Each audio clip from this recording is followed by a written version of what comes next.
Hey, Prime members, you can listen to Crime and Sports early and ad-free on Amazon Music. Download the app today. In the depths of an Atlanta forest, a clash between activists and authorities ends in tragedy. I'm Matthew Scher, and on my new podcast, We Came to the Forest, we expose the hidden truths behind a shootout that left one activist dead and countless lives forever changed. Binge all episodes of We Came to the Forest ad-free on Wondery Plus.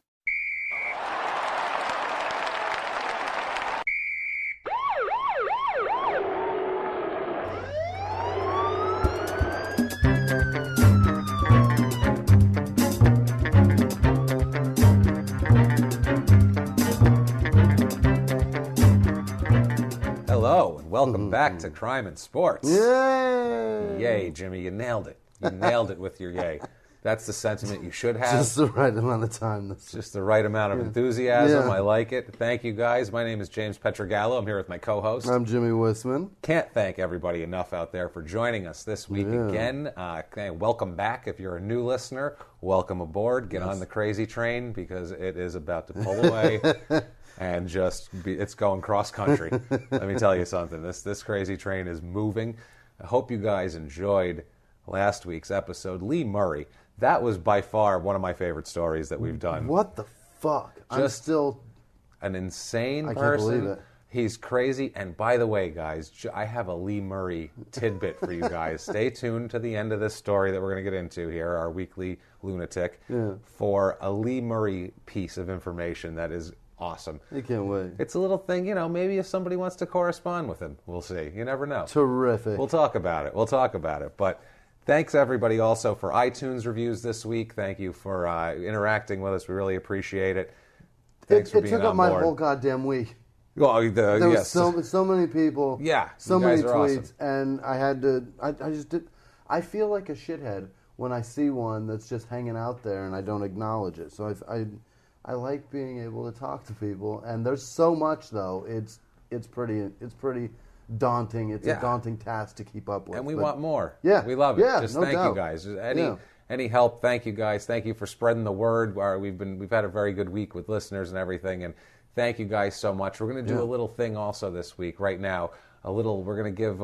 We have city and country rankings, so you guys can compete with each other, all right? Because I know you guys have gotten kind of territorial about it. Yeah. And number one city this week was London, England, of course. London is our number one city every single week. I can't believe that. We have like 3 times as many listeners here in the States as we do in the UK. Just there's more people, basically. But London is our strongest city every week. They represent. God damn it, we love you, London, so much. It's unbelievable. New York number 2 this week, which is usually Chicago, but Chicago's distracted with the World Series going on and everything like that. And they got other shit to worry about. They got other shit to worry about. And the countries, too. We have U.S., U.K., 1 and 2. And then we have Australia just edging out Canada. So you Way guys to go, you Busby. guys are within 20. Way to promote, buddy. Yeah, you're really close, you and Canada. You guys are fighting it out. And our number 5 country this week was El Salvador, which I have no idea how El Salvador got into the game, but they are. So weird. You guys can compete out there for listens and get more listens coming from your home region. Please, we beg you. I don't know. We're trying here. Yeah. We depend on you guys, the crime and sports movement. You've done it so far for us. Thank you so much. It's been amazing. So thank you. I can't believe it. And to say thank you and to show you guys our love and gratitude. Undying affection and appreciation. We have a goddamn maniac for you this week. Just as a here you go, guys. Yeah. This is from us. Thumb through this. Thumb through this. This gentleman here. I didn't do a Halloween. We didn't pick a Halloween themed episode this week. They're all Halloween. And They're all dressed, scary. They're all dressed as normal people. But they're assholes. But they're assholes, yes. This guy's costume he's a giant asshole dressed up as a basketball player in this particular case. It's that's their Halloween costume is their fucking uniform. It is. It's their uniform. But underneath it all, they're a piece of shit. And these particular guys, usually a jumpsuit from a prison, an orange one, probably zipping up in the front. DOC numbers down the leg. Something like that. What Lee Murray wore into the ring, basically. Right. And tonight's lunatic is Darrell Allums. Now, a lot of you guys probably never heard of him. Jimmy, you ever hear of him Never. before we brought this up? Never. I haven't either. He played short short-lived stint in the NBA. All right. And he's a crazy person that nobody knows about. These are the stories I love. We said it before. We could do Michael Vick, and we could do Chris Benoit, and we could do all the, whatever, all the stories you've heard a million times. But we kind of like finding the weird. And we'll get to all those too. Don't get me wrong. We will get to those, and we'll do them our way. We'll really dig on them deep, and we'll. Yeah. But we like these little weird stories of strange people you've never heard of. The nuggets that are tucked away. Yeah, they're so fun. That's what I like to look for. You know what it might be? Because we have some of these guys we've never heard of. But people like to discover. Yeah, that's or we've heard of them. We know they've committed a crime, but we don't know like the extent. Mm-hmm. I feel like it's being buried.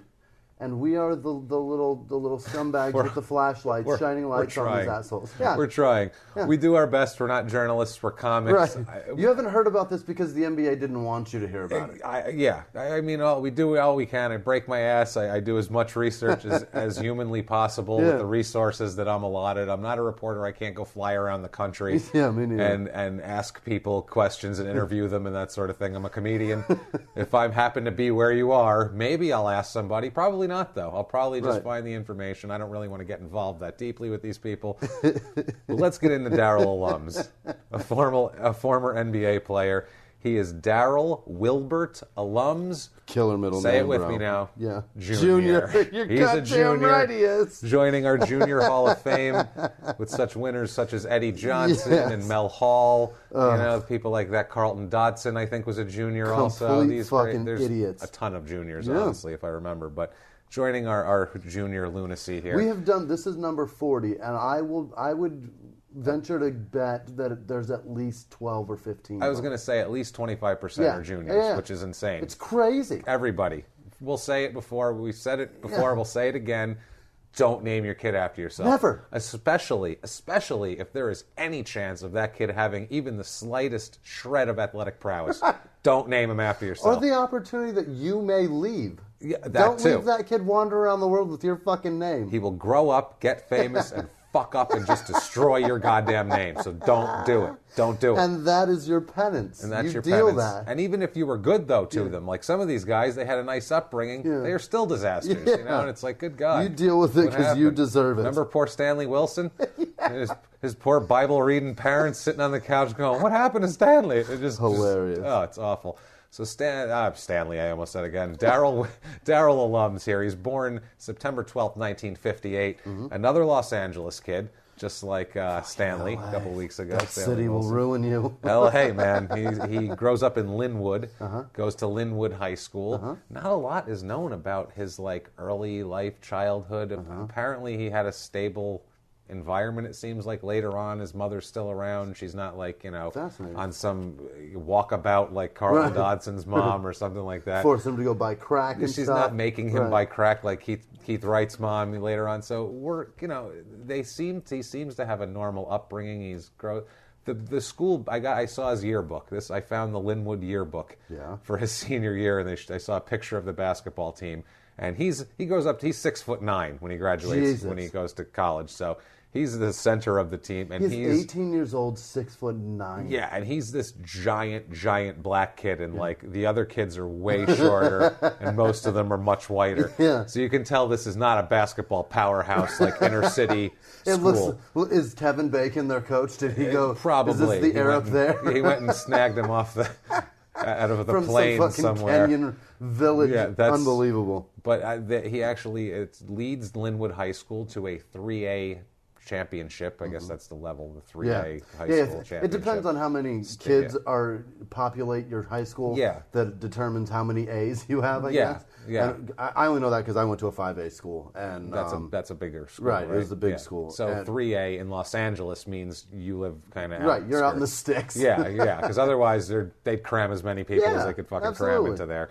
Tax dollars. They got to stretch those things as far as they can. Come on. Let's go. They Keep just it put moving. a funnel in and just shoot them through.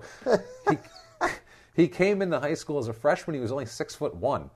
So think about that, because he must have come into school and he's only 6'1", and even if he liked basketball, it's not like they're like, hey, join the team, we need you. He's just the same height as a lot of other kids, I'm sure. 6'1" when he came into high school? 6'1". In ninth grade, at 15 years old. Yeah, he was 6'1". He's only 6'1", which was I was 6'3". Were you? In ninth grade, yeah. Oh my God, I was 4'8". I grew 9 inches in the summer between 8th grade and beginning of 9th grade. Basically, Wow. I went from being kind of average to average and a little bit pudgy and sort of, fat, I guess you could say. And then like 3 months later, I was 6'3", and I have not been able to gain any weight since then, no matter how much ice cream I fucking eat. That's hilarious. Exactly. I think he had a similar experience here, only stretched out over high school. And I never grew to 6'9", thank God. I graduated high school at 5'3". No, nice. So what is that? That's 8 inches. Yeah, that's not bad. But 8 inches when you're 4'8" ain't shit. No, that's not great. That's not helping much. You're hoping for more. Yeah. As a senior in high school, he was dominant as a player on the floor. Really? Averaged 18 points and 18 rebounds a game. Yeah. So you're averaging 18 and 18. That's strong. That's pretty impressive. You're looking strong. Like I said, in the 3A pool, though, who knows? There might have been like a 6'3" white kid trying to guard him, and he's 6'9", dunking on him. They got no chance. Yeah, he's very clutch too in high school. There's a story that one of his coaches tells about when they won the state championship. He went to the free throw line and they were down by 1, and he hit both shots to put them up by 1 to win the championship. Oh, look at him! That was the end of the game. Pinrose on his nose. Yeah, so he's got some clutch. So in that area, you would think the local colleges would see that and be like, we want that kid. He's a tall kid, 18 and 18, and ice water in his veins. He's draining free throws at the end. Yeah. So UCLA comes after him, comes a calling. Oh, how about that? And they're in the 70s. UCLA now are, if you follow college sports, they're mediocre, but they're top 25 here and there, but they're not a powerhouse national championship in any sport really at the moment. I don't know about volleyball or something like that, but real sports that people pay attention to. They're not. Sorry, volleyball players. Hey, if you play volleyball, good for you. But there's not 40,000 people watching you for a reason. Right. There's a point to There's that. no VBA. No, or whatever it is, or NVA. I guess would be the March. There's no volleyball March Madness. Right. That doesn't occur where people bet on it, have brackets. Right. UCLA was a powerhouse through the 60s and 70s when John Wooden was their coach. Not a basketball. If you're not a college basketball fan, John Wooden still was. He's the most legendary coach in the history of coaching. Kind of the shit. Pretty much anything of any sport and any, in any. He's their Bear Bryant. Absolutely. And Wooden had coached there from 48 to 75, 1948 to 1975. Wow. That's how long he was there. Damn near 30 years coaching college basketball. That doesn't happen. No. You don't stick around that long anymore unless you're Coach K or somebody that's just really great at what they're doing. That gives you an idea of what he did. And from 63 to 75, they won 10 championships. Holy fuck. 10. Think about it. Teams don't win 10 total ever nowadays. 10 national championships. He's got a ring for each finger. And including they went through a period there where they won 7 in a row. Just every year, they win the championship. It's ridiculous. So that's how dominant. It's just Wooden. No one's ever been more dominant in college basketball before or after, for that matter. Even more after, Incredible. Not at all. But he leaves in 75, and 76 is when Allums comes into the program. So they're the luck. Oh, the luck. So they're in a bit of a transition period at this point. From having this legendary czar of basketball to now, some of his assistant coaches start taking over. Like Gene Bartow is his first coach. Allums has 3 college coaches. Really? Yeah, Allums he has 3 college coaches. Wow. That's terrible. In 4 years, 3 coaches. You get 3 head coaches in 4 years. It's unstable, basically. A bit. So he has Gene Bartow. Can you imagine, when you're a college basketball player, that's essentially your father figure. That's the guy that he recruited. Can you imagine having 3 fathers in 4 years? Well, in college, what they do is they come to your house and they tell you how they talk to your mom. You guys together are going to be a family and do great things. Right. And then they're gone, and there's just some other guy that shows up and is like, Jesus, it's like a stepdad that you didn't even meet first. Right. The mom didn't even bring him over for approval. Right. She just got married and he came in with a moving truck. This is your father. Yeah, you all showed up with some guy and she was like, he's moving in, call him dad now. All right, moving on. That's hilarious that we both take and give that woman, a woman that would do that to her children, that voice. She smokes a few cigarettes, I feel like. And maybe it's like other she's things. Watching Mary Tyler Moore. Some guy wanders in and goes, go clean your room. And you're like, who are you? And then she goes, respect your father. She drinks cheap gin. You know the lady. We all know the lady we're talking about now. She's very sad because she played volleyball in college and no one paid attention to her. She's very upset with that. She's just upset. Gene Bardo comes in here and he does the first year of Allums college. He coaches them the first year. Yeah. He leaves though to create the athletic department at UAB, which is University of Alabama Birmingham, which they're a tournament team and everything. They didn't even have teams at that point. Right. He came in and built an athletic department, became their first coach. So I don't know. That was an interesting something for him to do, to leave UCLA. I think he just saw the writing on the wall. And also, probably. yeah, and also too, there was an investigation in 1976 that ends up getting dropped, but maybe he kind of smelled the smoke on that one and wanted to get out of the line of fire, possibly. But there's an article kind of about their disappointing 1975-76 season, their first without John Wooden. And the article, honestly, it's pretty boring. I'm not going to bore you guys with the details. They basically say they didn't win the title, and they always win the title, and it'll be a time of transition. But the thing that got me was this amazing sale at Kingsbury Tire. That's what got me in 1976. So if you're in LA and you're in 1976, stop by Kingsbury Tire for some dual steel radial truck tires are only $39.99 a pop. $40 a tire. You can get some compact car tires for $19.95 a piece. Ball joints are only $49.99, and Delco batteries are 25% off. And if you come in today, and I mean today, March 30th, 1976, you get a lube and oil change for only $5.88. Wow, what a deal. Also, from what I read, Delta Airlines is very excited to announce 35% off any round-trip ticket you made for pre-made purchase. So that's just something you want to do. But that car that required that maintenance cost $3,000 brand new. Oh, absolutely. That's unbelievable to me. We'll get into some car prices here in a moment, too.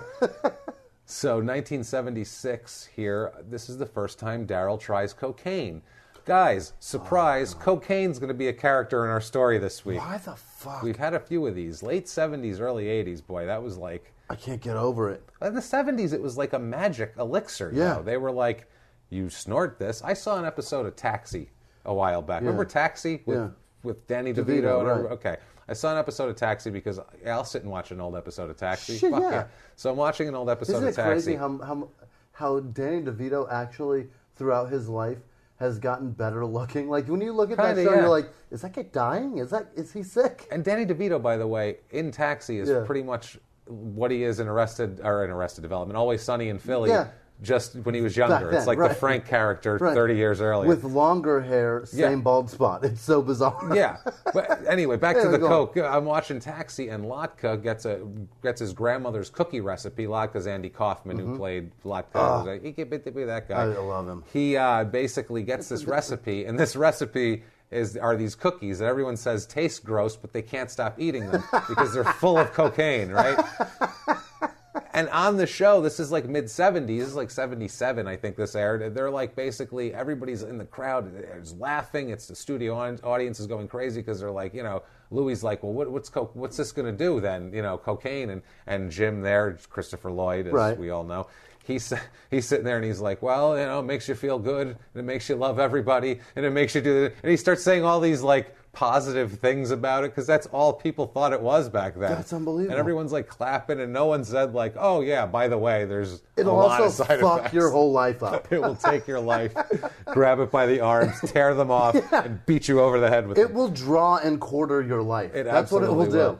It will tie your hands and legs to 4 different horses and they go running in each direction. That's what cocaine does to your fucking life. Especially if you're in the NBA, apparently. Because every guy we talk about that is in the NBA and likes cocaine, boy, their life falls apart very quickly.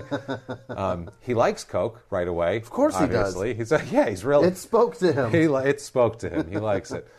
Here's a little tidbit. On February 4th, 1977, Darrell plays in a JV. His freshman year at UCLA, he played part of the year on the JV squad. Yeah. And he was playing other JV squads, and he plays in a JV game where he scores 25 points and gets 16 rebounds in this game. So he's looking good. You want to bring him on that varsity squad soon. The event was billed as, quote, beef barbecue and basketball doubleheader. when the food is first billing. First. You are Yeah, not second the billing ball. to food. And the food came first. This is what they did. You get a barbecue beef dinner that they served in the cafeteria at the gym at some junior college somewhere. Oh, my God. You get a dinner, the barbecue beef dinner, and then everybody goes over to the gym and watches the game. And you get all this for $2.50. What a deal. That's a good deal. That's a bargain. You get a basketball game and a beef dinner You get for that. a beef dinner, and then you get to go sit in a gym where everybody in the gym has eaten that beef dinner and is now shitting beef farts. Beef farts everywhere. But you blend in. But this is like a 4-hour event. This is like a 4-hour event with food and entertainment for $2.50. The smell in that room is if you could bottle it, I'd charge $2.50 for that bottle. Oh man, I think you would. Just your to inventory ruin would somebody's stack up. day. I don't think anybody. It's Jimmy It'd Stink. be like it's Jimmy a prank Stink spread. Juice. Come get Jimmy Stank Juice. Come on down now. It's the bottled concentrate of 5,000 barbecue beef farts. Y'all come on down here. $2.50 a bottle. 5,000 barbecue beef farts. It's the Barbecue compressed- beef farts, by the way, Lay's potato chips. They've been making all these new flavors. Oh, yeah. How did you miss that one, you fuckers? Yeah, That's what your chips smell like when you open the bag. We want Just name it royalties. that. We want royalties on barbecue beef fart Lay's potato chips. We want it. I love it. So also, too, I found out from this article about the beef barbecue and basketball dinner that at this point in time, February 4th, 1977, you can get a 1977 Monte Carlo coupe for $109.80 a month. Wow. So not bad. Rush on down there. Multiply that. You can take by- that over to Kingsbury Tire, Yeah. slap some tires on it for a good price of $5.88 lube and oil. You got yourself a lean, mean 70s machine right there. Multiply that by 60. Oh, And account for the finance rates and all that. That's probably a $4,200 car. that's beautiful. That's beautiful. That's what it should be. God damn it! You couldn't. I don't want to pay $38,000 for a vehicle Yeah, anymore. you can't get a car. And that's a piece of shit. You couldn't get a car that runs for $4,500 now. It just wouldn't happen for $4,200. So on the court at UCLA in his freshman year, doesn't play much on the varsity, the real team here. Right. Only 6 games. He scores up half a point a game, half a rebound a game. Just doesn't play. Jesus. 18 total minutes played. So he's just not on So the he's floor. I They think- just brought him in and said, here, sit down and get used to the bench. Is it And 11 guys on a team? I think 12, but 12. I'm not sure about the So college he's like roster. It might the be more. last guy. Yeah, and there was a couple. I think that's what they would do too. They'd bring him off the JV team, kind of like in baseball when you bring guys up in September. That get used to the majors in case you make the team next year. You won't be flustered by it. I think it's Gotcha. one of those things. He scores 3 total points, one basket and a free throw. It was his whole season there. That's so depressing. Not much, now 77 is they get a new coach, Gary Cunningham, and all these guys that have short tenures too. They all have good records. This guy was 50-8 in his 2 years there, so that's fine. Gary Cunningham. Now 77, we have there's this article in Sports Illustrated about that their UCLA isn't that great after John Wooden. And they're they just realized that? yeah, they're just it's not as going as well Right. now. They're decent but not Did great. they expect them to rattle off 7 more I championships? don't think with so. Random but ass guys. They seem surprised. Right. These articles were all like, they're not the same team since Wooden left. It's like, no shit, really. You don't think he was the integral piece of the Yeah, pie? I don't you know. fuck? I don't know. I think they just constantly Jesus. got lucky with the greatest alien players of the planet that no one ever saw before. So they say that this is great. They're describing Darrell Allums and some of the other players that were coming in, and it says how the major opinion of people watching basketball is that 6'9" sophomores Greg Sims and Darrell Allums are neither good enough nor tall enough to enable UCLA to win its 12th consecutive Pac-8 title. By the way, they were At Pac-8 6'9", back then. he's not big enough. They're centers. Those he are would their have centers. he would have to be 13 feet tall for them to win. Yeah, no shit at this point. 77, he plays in 28 games, which I think is what they played back then. Yeah. 4.6 points a game, 3.9 rebounds, 14.9 minutes a game. So just not playing much. Yeah. That's all. I mean, that's all there is to it. He's a Just bench gets guy. nothing. He's a second-tier guy. 78-79 is when Larry Brown comes in. Oh. Larry Brown, you might have heard Yeah. of, Hall of Fame coach, Yeah. coach of the Indiana Pacers, right. the The Sixers, right. He had Detroit. They Allen Iverson. won a championship with Detroit Pistons, Yep. if we remember. That's right. One horrible mistaken year with the Knicks. The fucking Knicks. I'm not going to get into the Knicks. So we're not going to talk about it. One It's gonna kill horrible me. mistaken year with the Knicks. Yeah, he That's comes in and that is a painful reminder for you, apparently. it just is. 78-79, 28 games again for our buddy Darrell here. Yeah. 3.2 points, 3.0 rebounds, so that tells you what we're dealing with there. Yeah. 14.2 points a game, or minutes per game, same thing. But he hits 30 of 33 free throws. So just a free throw machine. Oh my God! That's Mark Price level. Yeah. That's like, if they had a Steph Curry shit. designated shooter, he's it. He's That's the your guy, which is weird for Yeah. a young center. Yeah. Young centers aren't usually your good free throw shooters. I don't but- think of Patrick Ewing and Shaquille O'Neal when I think of amazing No. free throw shooters. And the next year, though, his senior year, it goes right back down to like 60%. Like, I don't know what the hell. This guy is a complete flake. So 79-80 is when Larry Brown comes in.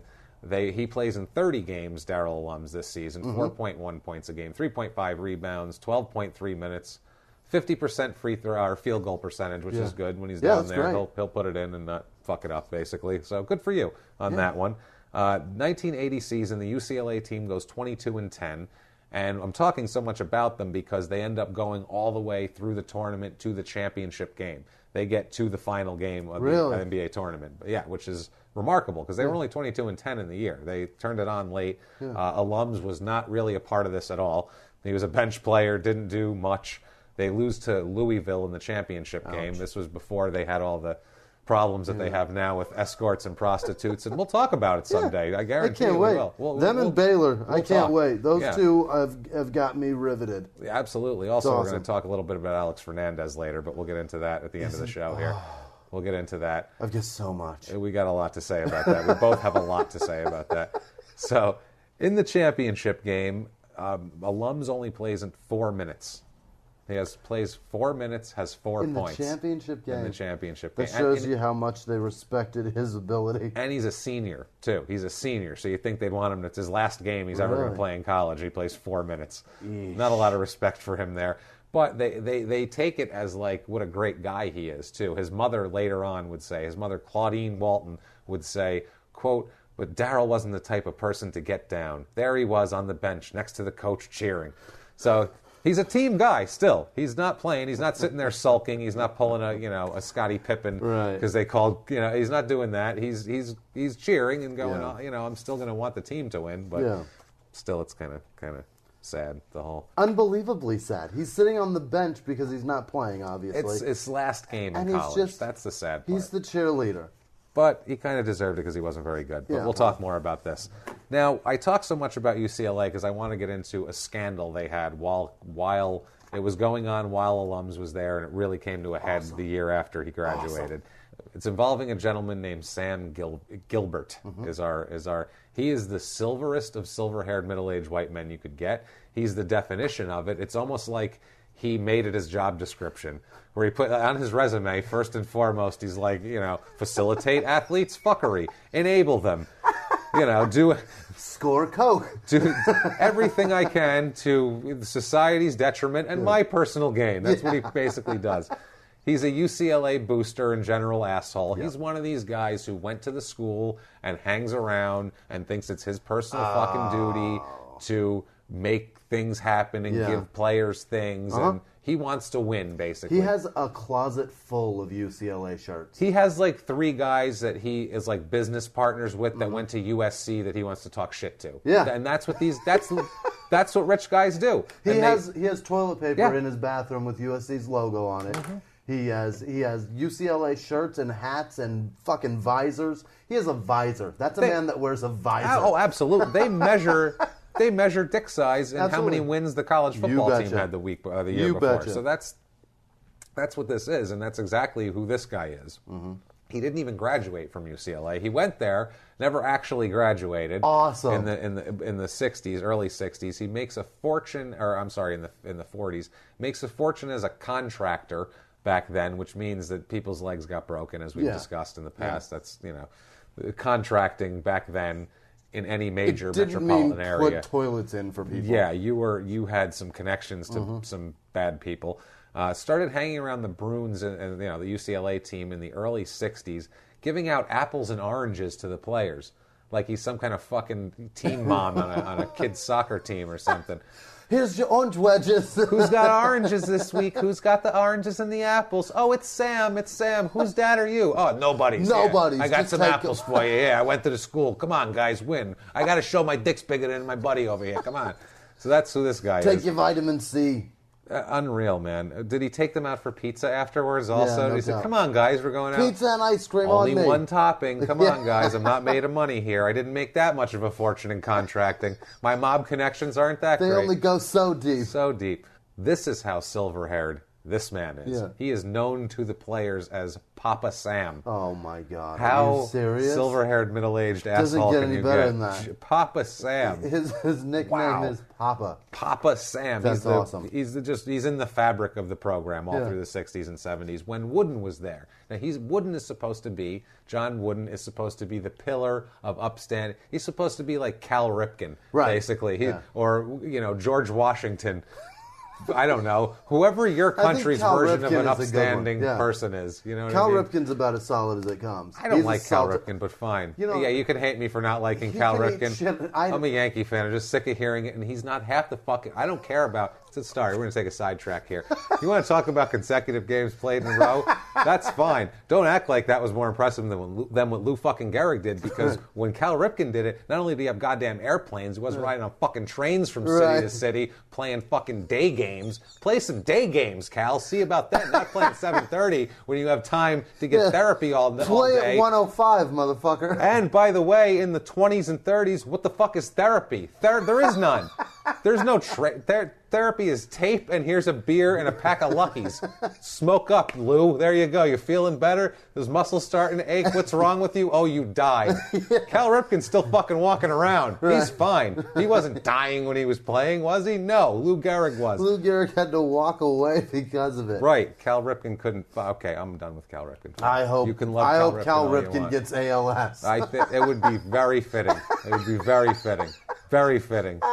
Then feel free to talk about it in whatever exalted terms you'd like to. But until then, Lou Gehrig is the Iron Man and the king of that shit. Sorry, if you're not a sports fan, you still know who fucking Gehrig is. We just wish disease on somebody. All right, did. let's Well, move forward. not really. I did. We And I did, really believe it. But it was Jimmie, the irony of it. Yeah. It wasn't us. It was the universe pushing. It was Lou Gehrig. It was Lou Gehrig from heaven, reaching his hand down, his crippled ALS-ridden hand, and placing it upon Cal's shoulders.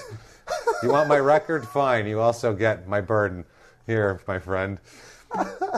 So, anyway, Sam Gilbert, back to him here. Nothing to do with any of these people. Right. He would have players over to his house for dinner and like big dinners and would, quote, just advise them. He was the big advisor. What? Yeah, he would negotiate. Listen to this. He would have guys who got drafted into the league, into the NBA or the ABA back then. Yeah. He would negotiate some of these UCLA guys pro contracts for them because they didn't really have agents back then. And he would do it for just $1, for like no fee, just a $1 thing, just to help them out. That's that's how much. a bit scary. That is what the You fuck owe does that that man guy something want? after that, yeah. That's some mob shit. Yeah. I'll help you out. No, you know what? You don't owe me a thing. You don't owe me a thing. Unless you make the championship game and I happen to have some money riding on it. Down the road, I might call you. You never know. But for now, don't worry about it. It's one of those. You wait for your phone to ring in a while. One day I may ask you a favor, and that day may never come. That day may never come, but it might. You never know. So former player, UCLA player, Lucius Allen said of Gilbert, quote, "There were two people I listened to. Coach Wooden, as long as we were between the lines. Outside the court, Sam Gilbert." Wow. So, I mean, that's Coach Wooden, who is the pinnacle of godliness. And all be all of college and all be sports, all. right. And this fucking asshole.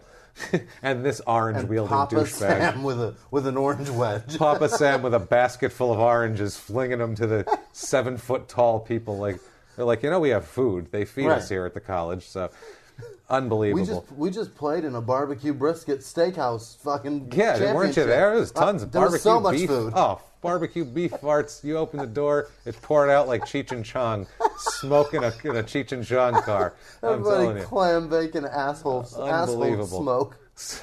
So we have remember the investigation I said in 77 that I thought possibly had something to do with the one coach wanting to take a hike. Right. An NCAA field investigator was told to drop his inquiry into UCLA in 77.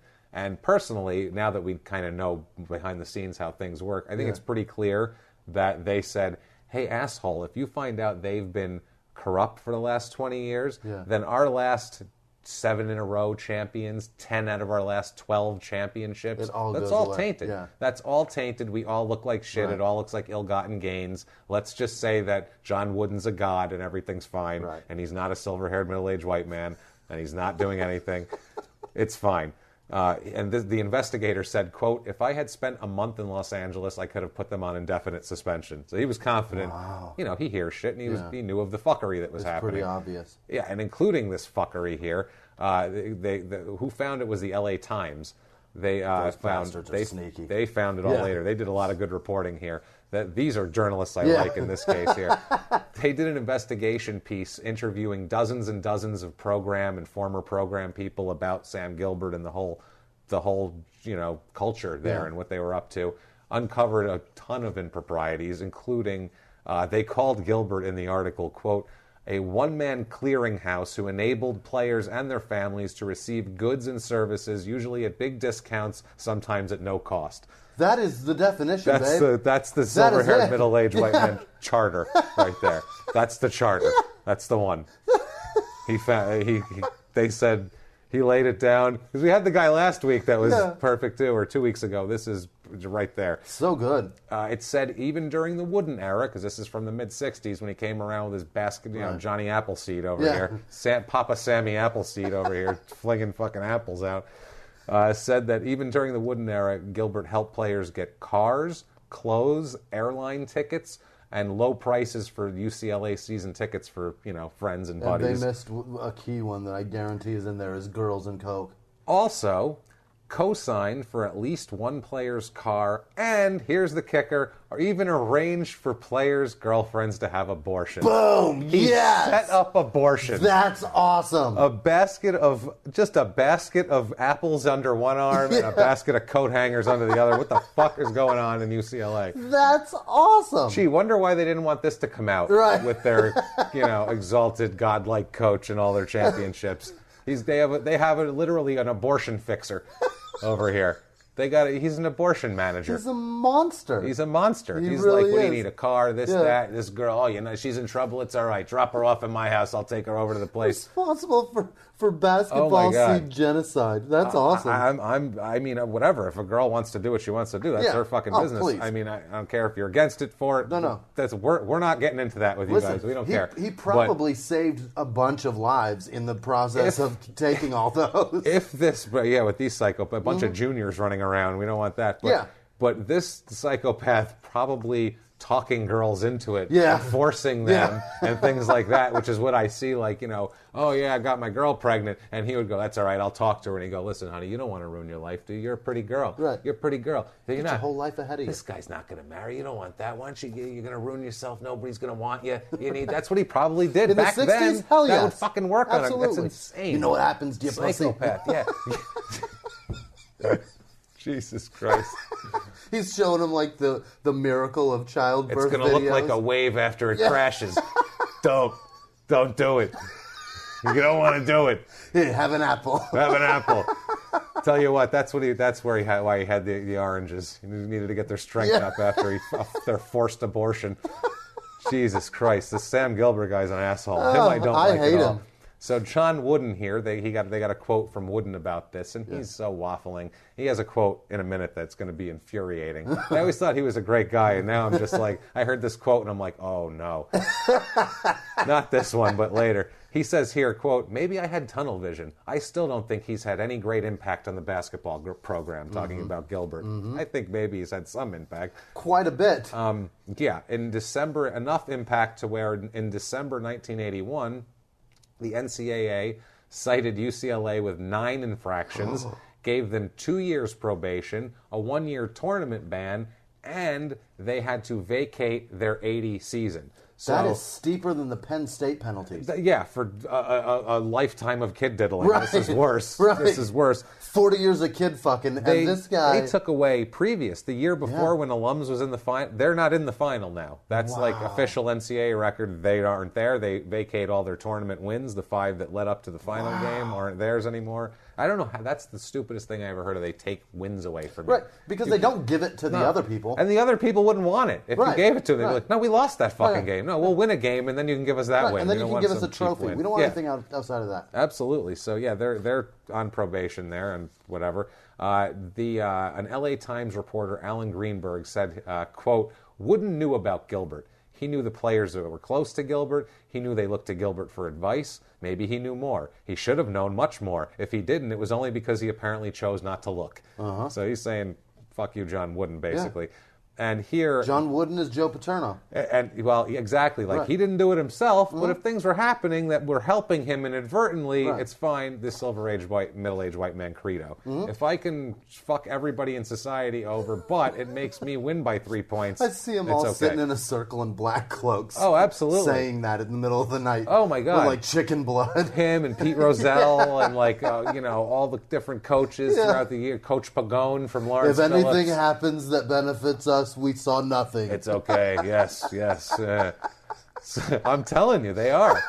It's some sort of messed up secret society. Yeah. I know it. I It's see a fucking it now. skull and bones shit. Of basketball, of college sports. College sports and God knows Professional, what. all sports. Of nudnickery. No General doubt. nudnickery. So Wooden in this 81 LA Times article with the whole expose of this thing, he says this quote that pisses me off royally. He says, quote, Can't wait to hear it. There's as much crookedness as you want to find. There was something Abraham Lincoln said. I'm going to pause here for a second. The second someone starts quoting Lincoln, I think they're full of shit. Yeah. That's just because you can't impugn Lincoln. Right. That's the thing. What are you going to be like? Oh, fuck Lincoln. You know what? That's a bullshit quote. If you quote, Roman Polanski, they could say he's a fucking child molester. Right. But if you quote Lincoln, people just have to go, well, yeah, Lincoln, it was smart. He did free the slaves. He did free the slaves. Exactly. So he said there was something Abraham Lincoln said. He'd rather trust and be disappointed than distrust and be miserable all the time. Maybe I trusted too much. Oh, my God. Wow. He acted like he was the victim. Maybe I trusted too much and they took advantage of me. No, you benefited. Yeah. That's why players went there. Well, that and you were winning a lot. But in the beginning, he said, I can get you cars. I can get you clothes, airline tickets. Your girlfriend knocked up. Take her over to my house. No problem. We got a one-stop shop. Don't worry about it. Car, airline. What we do is we get in there. We suck that baby right out. We stick her in a new car on the way to the airport. To fly off to get discount season tickets anywhere in the country at like 35% off on Delta on any round trip flight that you want. I just saw the ad. You need tires by any chance? This Kingsbury tire, let me tell you. Okay. Anyway, yeah, this unbelievable. Maybe I trusted too much. Yeah, and OJ loved Nicole too much too. Fucking assholes. Swear to God, all of them. I'm so angry with this whole lot. Holy shit. Right now. So finally, he's done with college. Mr. Darrell Allums here, not Sam Gilbert. June 10th, 1980, he's drafted by the Dallas Mavericks, the expansion Dallas Mavericks. The worst team name in the history of the NBA. Now, yes, we'll talk about how they got that team name in a second, too. Dallas Mavericks are, this is their inaugural season. So this is their first draft class. Yeah. They draft him with the 11th pick in the 5th round. So nowadays there's only 2 rounds of draft. That's high pick. That's way out there. Yeah, they're not expecting much from him. Wait, 11 pick in the 5th round? In the 5th round, right, he's down. There isn't even 5 rounds now. They draft Kiki Vanderway with the number 8 pick, I think, over 11, Really? number 11 pick overall. That's awesome. And he ends up not playing for them because he doesn't want to play for an expansion team. Where did he go? Denver, they traded him to. Later on, he played for the Knicks. Yeah. But yeah, so that Did he was. play for the Sixers and the Clippers too? I believe so. Yeah. He got around because he wasn't as great as they thought he was coming out of college. And now he's a commentator. When he was hot shit coming out of college. He wouldn't sign with Dallas, which made Allums make the team because they needed another forward. Wow. So they were just like, well, shit, we need a roster spot. We need to fill a forward spot. We'll take this 5th round guy. Got it by default. By default. That's it. And there was an article saying, yeah, Kiki won't sign, so Allums is going to make the team instead, basically. Wow. Like they had nothing, they didn't care about him at all. He's the only player drafted behind him worth a shit because I looked for Yeah. I looked to Who see you who they coulda could have had, had yeah. rather than this idiot. And the only guy was this guy named Lorenzo Romar. I didn't know who he was. He played 5 years in the NBA with Golden State, Milwaukee, and Detroit. I don't know, but he was the only guy who played like more than one season in the league, Really? basically. Yeah, and most of the guys didn't play at all in the league back then. And that was the year Kevin McHale was the big star of that draft. He was number 3 overall by Boston. That makes sense that they would trim the draft down when you've only got 12 players that make the fucking team And anyway. there's more teams What do now you need too. fucking 5 rounds Yeah, for? you're not 5 guys aren't going to make your team. No. That's half your team. Yeah. You're not going to, you know what I mean? They're not going to redo half the team. That's just with rookies. breaking hearts every year. Absolutely. So the Mavericks, they were awarded the franchise in '79. First year they played was in '80. Dallas used to have a basketball team called the Dallas Chaparrals. Oh boy, and where'd they go? They moved to San Antonio, became the Spurs in Really? '73. So that's who the Spurs are, or that's who the Spurs were. Yeah. They named the Mavericks after the TV show Maverick. Get the fuck out of here. Starring James Garner, the 50s and 60s TV show. Swear to God. Garner was part of the ownership group, which was part of it. They named it. Thank God Lassie wasn't about yet. Well, this is the other thing, too. They were chosen by fans in a mail-in campaign. Their fans are that dumb? This is how the Raptors for Toronto That's got chosen. It right. was because Jurassic Park was popular, and they had a fan vote, and the kids were like, I want the Raptors. Yeah. They're cute. So, or whatever. They're cute. They're deadly. I like them. They're cool. I don't know They what the sound fuck it is. bloodthirsty. They're bloodthirsty. Basketball, a blood sport. What? So Jesus. So this was in a mail-in campaign. 4,600 postcards were sent into the Mavericks. This is a different time we're talking here, where you postcards imagine? were sent in. Somebody actually spent money on a stamp to Yep, vote. stamped and a postcard. Jesus. Yeah, and the postcard. So the name Mavericks beat out Wranglers and Express as the two teams, which is, they named everything. they the were just Express. devoid of No imagination. anything. In the 80s, there was like 5 wrestling tag teams with the name Express. The LA Express USFL team, all Express. Isn't there a WNBA team called the Express? I wouldn't be Probably, surprised. I yeah. don't know. But 1980, he gets married after this. So things are looking up. He gets drafted. Yeah. He's in the NBA. Vanderway playing doesn't for sign. He gets Brand married. new team. Things are not going to be going well for him for much longer, guys. I'm just going to tell you, we're in for a lifetime. This is the pinnacle. Shit's about to hit the fan. There's someone standing in front of a large fan, an industrial fan with a big Shaking handful off of signs. shit. Shaking off signs, looking for the heater. Yeah. And he is going to deliver it in a moment, and it's going to be wall-to-wall shit in a second here. I'm telling you. Makes his NBA debut on October 11th, 1980. That was my favorite just Monet painting we've ever painted, by the way. That was gorgeous. And it was about to be a Rorschach. That's fucking amazing. Oh, it's coming. Yeah. Trust me. Here comes the wave. It's about to crash. Sorry, ladies. So he makes his NBA debut October 11th, 1980 against the San Antonio Spurs, formerly what? The Dallas Chaparrals. Oh, boy. I bet nobody fucking knew that out there. That's fascinating. That's why you come to Crime and Yeah. Sports for that kind of shit and a whole lot of crime coming up. Allums scores 2 points in this game, so just a lighting up the Monster of a world. game. Lighting up the world. I mean, you know, the kids were swooning Yeah. and looking for autographs. Yeah. Oh, that guy that It scored was that a one basket in rebound garbage putback. time. That's what it was. Probably. No, he didn't have any rebounds in the game. No? No, it was just 2 points. It was just an assist, and he's wide open He was because there under nobody the gave hoop. a shit. Oh, shit. Yeah. I got the ball now, and he put it up. Only played in 22 games in the 1980-81 season for Dallas. 12.5 minutes a game, 2.7 points per game, 3 Was it rebounds. an 82-game season then? I think that's when they just moved Okay. to, yeah. 3 rebounds per game, 2.1 defensive, 0.9 offensive, 1.1 assists, 0.2 steals, 0.4 blocks. I go through all of his stats because those are his NBA stats, period. That's it. That's it. We're not getting any more stats from him. Done deal. Because December 1st, 1980, he is waived by Dallas. Yeah. Gone out of Played a Dallas. fourth of the season, and he was garbage.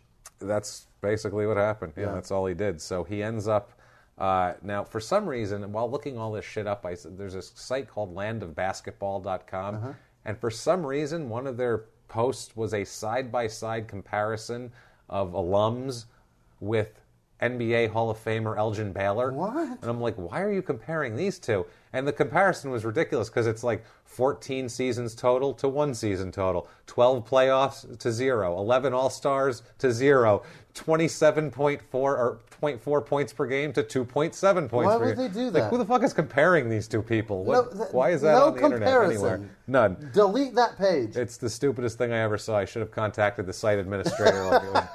What are you doing? What the hell are you, sir? I have a question for you. How boring is your fucking life? You're fucking about is what you're doing right now, and I don't care for it at all. At all. So, 81, he signs in the Philippines. Mm-hmm. That's where I go. Yes, yeah. like the country of the Philippines. He has to play. He goes and plays basketball. What the hell He does not want to sell cars. No, he does not want to sell cars. And he doesn't graduate from UCLA either. That's the other thing. He goes all 4 years, but doesn't ever get his degree. He signs with the U-Tex Wranglers over there. He goes from the Mavericks, who are almost the Wranglers, to the Philippines to a team called the Wranglers. And it's also the U-Tex. It sounds like Texas. But you know what it is? That sounds much more southern than the Dallas Mavericks. It absolutely does. But you know why it was called the U-Tex Wranglers? Because the owner, it was named after the Universal Textile Company that the owner of it owned. Oh, Jesus. All the teams over there are named after like corporate sponsors. Wow. They're like bad little league teams, you know. Of the Philippine Basketball League, the PBL, which I couldn't make up if I tried. Allums led the league that year in rebounds with 495 total rebounds. So when he's jumping over tiny Filipino men, it's fine for him. Probably a lot of European guys over there too, and a few like washed out college players. Right. They had a lot of like guys who didn't get drafted by the NBA. There's a couple of him over there. Those 6th round draft picks where you go, they're not going to make the team. That's where they're playing. That's where they are. The owner was Walter Iyuang. He owned the textile company. He was apparently a huge character over there. With that kind of last name, his parents chose Walter as his first name. Walter. Goofy. So the teams in this league right now include the Meralco Bolts, the NLEX Road Warriors, the Phoenix Fuel Masters, the San Miguel Beer Men, and my personal favorite, the Rain or Shine Elasto Painters. I picture them just a team of Mexican painters going out no matter what. They're out there in coveralls playing basketball. One of my favorite defunct team name was the Toyota Super Corollas. That's my fucking favorite. The Toyota Super Corollas, because they're corporate sponsors. Right. And one of the teams right now, the Mahindra Enforcers, are coached by Manny Pacquiao. What the hell does Manny Pacquiao know? Time? What does he know about basketball? Yeah. He's 5'8", and I've never seen him play basketball. I've never seen his hands without gloves on, for Christ's sake. But what if they're all crowding the lane? Fucking right cross. I'm going to make an album, run for Congress, fight that guy, and then what the fuck? Let's run some wind sprints, guys. Come on, layup drills. Suicides, let's go. Let's do this. What are we talking about here? You missed the game winner. You're running stadiums. On these couple of years with the Mavericks and in the Philippines, we have our first in their own words for Mr. Darrell Allums, and it's a great one. This is, his what he has to say about his pro basketball career up to this point. It's in their own words, quote, "I was introduced to freebase cocaine. Oh boy, that was the worst mistake I ever made in my life. It would later be my destruction."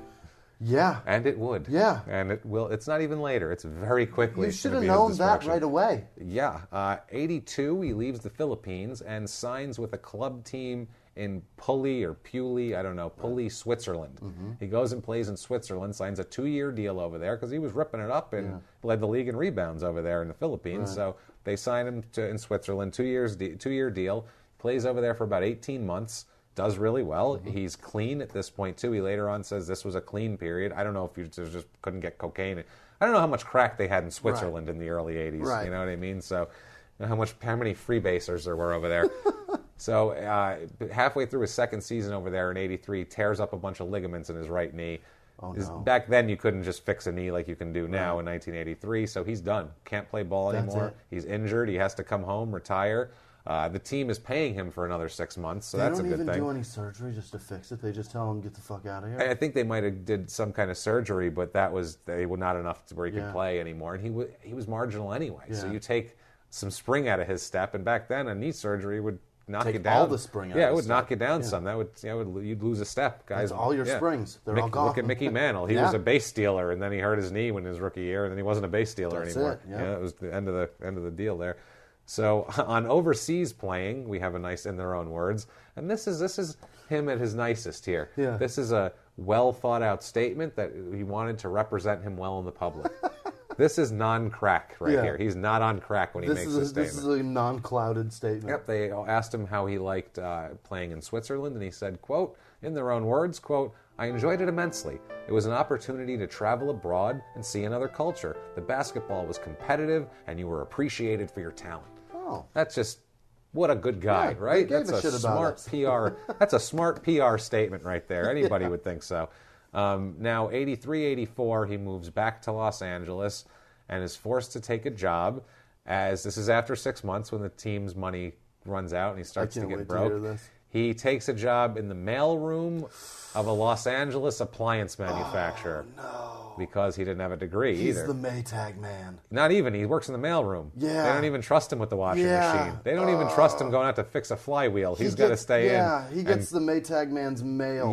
And sorts it. That is And drops it brutal. off at desks and cubicles. He makes his salary for this $10 an hour. Yeah. Which in 83, 84 wasn't like $10 an hour now, but it's still not great for if you were playing professional You're making basketball 20 a grand year a ago. year. Yeah, if you were playing pro ball a year ago, that's not okay for you. No. You're not liking that. Now, we have it in their own words on his mailroom stint here. He actually spoke about it. He did. He spoke later on, trying to act like this was later on when he was summing up everything, trying to make it come together nicely. Yeah. He said, "quote in their own words, I wasn't really satisfied with what I was doing, but at the same time, it was a situation that was convenient."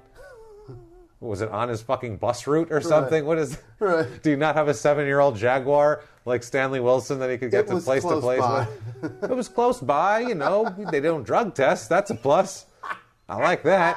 That helps. I don't have to do shit but walk and grab things. So he's doing that. He's trying to get by as a regular person. Not going so well because in 1985 he checks himself into a 21-day detox program for drugs, obviously. Everyone said that as soon as he got out of rehab, he went in, he was kind of a mess, got in, 21-day detox and rehab program, whatever they had in 1985. Gets in there. They said as soon as he got out, his drug problem just 100 times worse. Just just as bad as it could be. He said he got out and it was like just lit the room on fire. Whoever was holding the shit clump just let go of it. 98 miles an hour toward the industrial fan. Boom. Tell me what you see in this picture. I gotta go do disaster. 28 days worth of coke right now. Unbelievable, man. 86 is now his life starts to unravel. He separates from his wife of 6 years. Remember, he got married in 1980. That was only 6 years ago, where he was drafted into the league, into basketball, be a professional basketball player. Just came from this most storied college basketball program in the country. Yeah. He's doing well. He gets married. Things are going great. Now he's losing his mailroom job and losing his wife and He's going to losing rehab. the job of housewives writing letters about their piece of shit whirlpool. And He's being angry about it. Right, and he's got to just deliver that to the guy that's got to deal with it. He's like, fuck, I can't even open those anymore. I really want to see what's going on with those Maytags, man. Yo, the washers, man, they were messed up. I wanted to help. So, yeah, he at this point, he breaks up with his wife, moves in with his girlfriend, and she must have been a peach, this one, because they seem like the perfect couple. They spend the woman's, they move in together into a $5 a night motel room in Linwood. First of all, he's back in Linwood. Back in California. He's back in Linwood, specifically. Yeah. Did we tell you?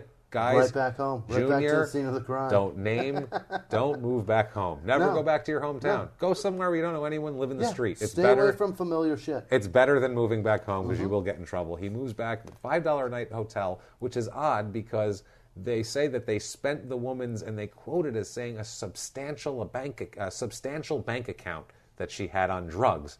Now, why did they move into a $5 a night bank account if she had a $5 a night motel room? You would end up in a $5 a night one after 2 months. You work down. Right. You start off, nothing fancy. Get a Red Roof Inn or something. Just something. Maybe they looked at that substantial amount and were like, we can make that last on coke if we live menially. More crack. Right. More crack. This is great. Okay, we're going to move into the shithole. Just piles of crack. Every day. Maybe they had a jar. This is our motel savings money. And every day they took that out and bought crack with it. Like people were Hilarious. quitting smoking. So yeah, they spent that, and I don't know. Also, too, it's $5 a night. Unreal. That's got to be a piece of shit. Absolutely. So they blow through this woman's bank account. So now he's got a coke problem, no job, no wife, no career, no degree. Yeah. Shit's not going well, clearly, at this point. Nice. So where do you go from here? Fucking to jail. To jail, because in 1986, Allums and a friend both need drug money, so they start scheming to steal things. So now they start robbing places. They start out small, and they end up really, the thing they get into is stealing shit from Target. Target stores, I don't know if they have Target in other countries. It's a big department store that has everything. It's one step above Walmart. Yeah, it's better than Walmart. Right. It's where, if you're too attractive for Walmart, you go to Target, basically. So they start stealing like high-end, like electronic type shit from Target. That's their VCRs. That's their game for crack money. He steals a radio for crack, which is even worse. A clock radio or like a boombox? That's more 80s than this VCR even. The VCR is like high-end 80s fuckery, like Eddie Johnson and Stanley Wilson. So July 21st, 1986, it's bad when we know the exact date, at a Target store in Southgate, a store security guard sees Allum take both a radio and a camera and tuck them into his wristband. You're 6'9", sir. You're 6'9". Jesus. This is what I don't understand. You grab attention right away. You cannot be if you're an NBA player, and especially if you're a center, you can't do illegal shit. No. You'll get caught. Look at Tom Paine. He was going around going, "It wasn't me. Right. You're a giant." How many 7'1" rapists are walking around the neighborhood? None. Just you, sir. It's Only you. Also, a junior, I think. Also, Tom Paine, if I'm not mistaken. Yes, he was. But unreal. So that's what I mean. He's the most conspicuous person ever. So dumb. You could just walk down, the aisles come about 6'6". Right. Your fucking head is poking above. Right. They see you if they're not even in the aisle with you. They can see you looking both ways to make sure the coast is clear, sir. Mm-hmm. Yeah. So this security guard who sees him looking both ways, sees him tuck the camera and a radio into his waistband. And so the security. He's so big he can tuck a radio. A radio. It's probably a boombox. Right. You just put it in there. One of those ones they used to carry on their shoulder, and he just jammed it in his waistband. And he's gained a lot of weight too by this point. God, now he's 275. He's 6'9", 275. You can't tackle that big guy. No, they let him leave the store with the stuff. They watch him leave the store. They call the police. Yep.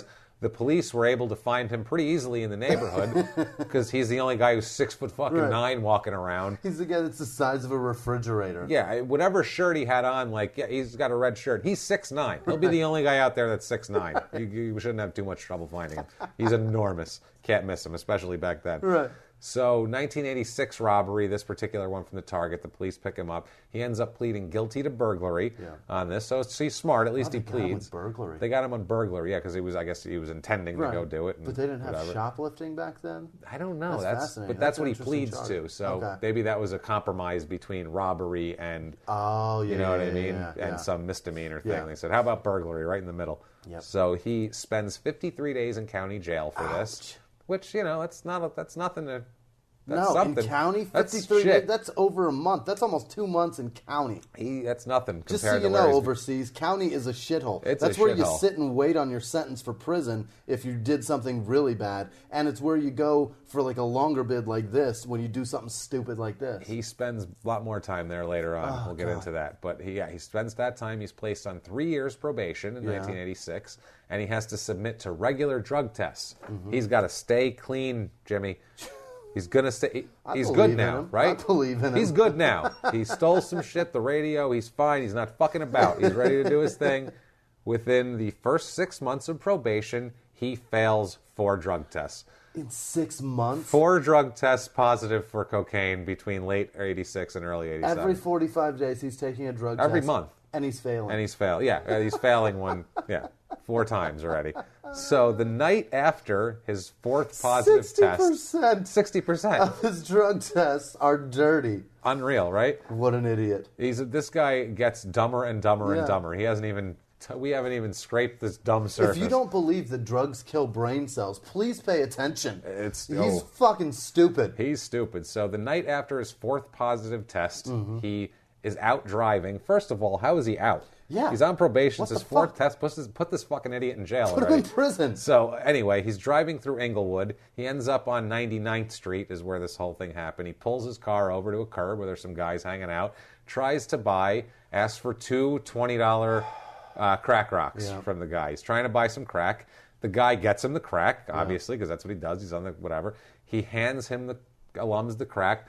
Allums handed him back some wadded up newspaper and drove off quick. Oh, no, you don't do that, You don't do that instead of money. So, wadded up newspaper. never good to burn drug dealers, No. first of all, but it's even worse if that drug dealer is an undercover cop, because that's who it was, an undercover cop. I mean, technically, he didn't buy anything. Yes, that's true. He didn't purchase All he anything did unless was take newspaper some is currency. Unless the cop can rocks. convince, hey, newspaper's currency to me. Right. I'm okay with that. So he's arrested, obviously, because they see him drive away. They go chase him down. He's arrested. He's charged with cocaine and a probation violation. Possession of cocaine, obviously, probation violation.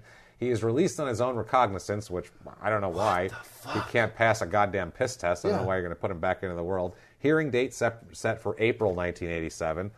Now, also in 1987, in March of 87, I believe, Sam Gilbert, our buddy, our silverest of silver-haired middle-aged white man, Our enabling son of a bitch. is indicted by federal prosecutors for racketeering and money laundering. Whoa. That's some hardcore That's how federal connected shit. that fuck was. Only thing is, they didn't know it, but 4 days before they filed these charges, he died.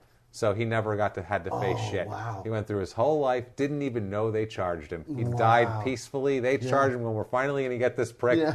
Bring him in. Fuck. He died. They should. I just pictured do you want his cadaver, or do you just want his death certificate? That's it. I just picture in a movie, they make the call. All right, it's finally there. The warrant's in. Go get him. And he's like, all right. Smash cut to two agents standing at his funeral while Amazing Grace plays. And They release the doves. his widow and his children are crying, and they're looking at each other like, motherfucker. I totally see that. Yeah. So April 87, he's supposed to have his hearing for the last thing here, and some interesting things start happening around Torrance, Long Beach, and Gardena areas of California. Domino's pizza delivery men start to get robbed all over the place, left and right.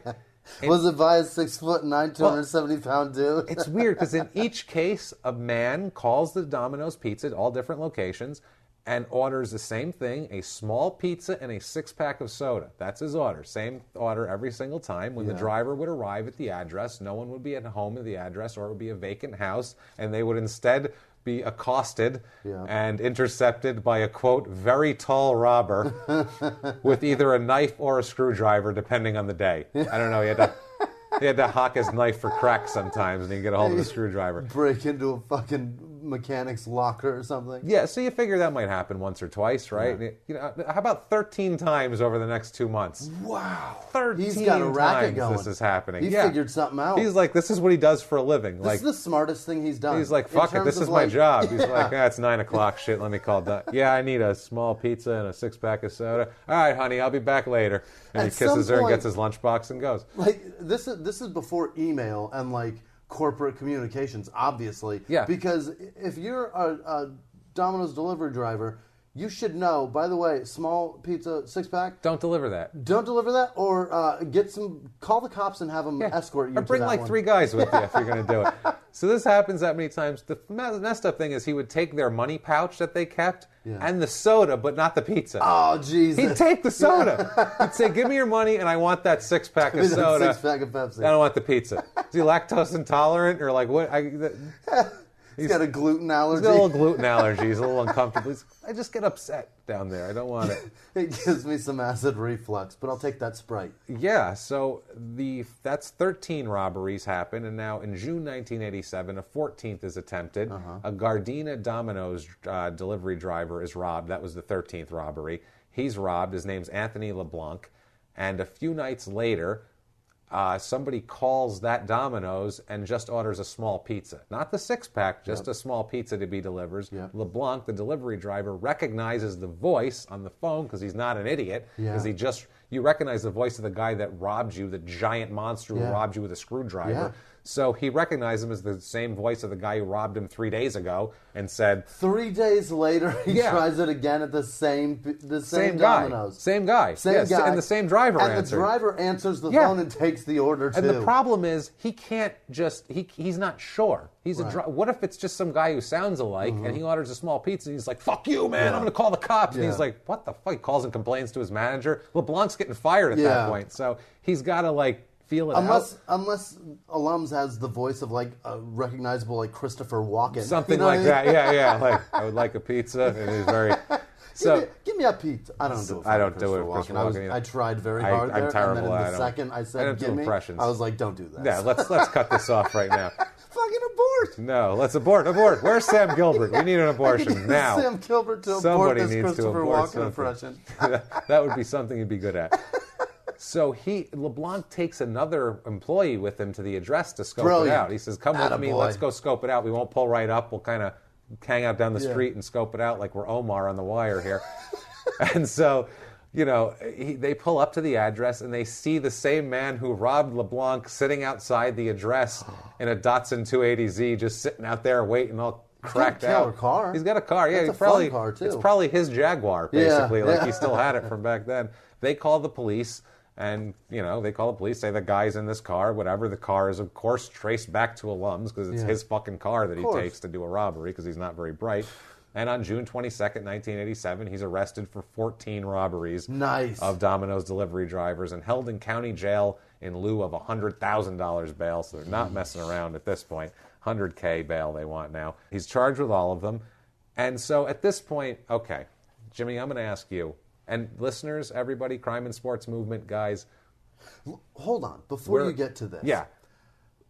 That LeBlanc character. He's smart. Who can't keep his life together, or maybe he's a young kid, he's just starting. He's probably a college kid. He's a pizza delivery driver. I hope that kid is a fucking detective today. Oh, yeah, he's smart. Because he is a genius. He's either managing the Domino's or something. But he's better smart. Have some sort of accommodation for that. They should have gave him a promotion for that. Yeah. Get him off the streets, this guy. Yeah, come on.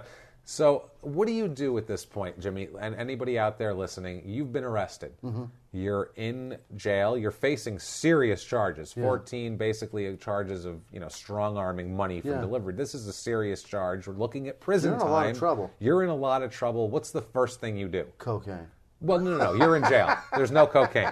What's the first thing you need to get together? Call my mom and apologize. And have her do what for you? Help me out. Get me a lawyer. Get me a lawyer. Thank you. Everyone out there, whatever country you're in, I don't know how your system works, but if you're in I don't know if El Salvador is like some sort of, third world nation where they just pull you in front of the Presidente and he decides what to do with you. I'm not sure. But here you need an attorney. Yeah. Allums, he should do this too, but he's such a bright guy. You know who he gets as his attorney? Oh, my God. Himself. He fucking represents himself like he's Ted Bundy. This doesn't ever end well. Ladies and gentlemen, that's where I was going, is that never in the history of criminal law has anybody represented themselves and been like, that was a good move. That was good. No, you are never going to explain your way out of it, ever. You don't know fuck about law. That's the other thing. He's not even a college graduate. He knows nothing. Jimmie, look at us, okay? I study a lot of crime stuff. I know how many episodes of Law and Order have we seen? I read true crime books and actual books of case law and shit. I'm really into this stuff. I have to be for this so I can interpret things. And I would have no clue. I'm smart. I would know more about this than the average person. I would have no idea where to start in representing myself in hardcore robbery charges that have prison time attached to them. I wouldn't argue my way out of a parking ticket. No. I'd want somebody there to help me with it because I don't know how to do that. This guy, I got it. I'm good now.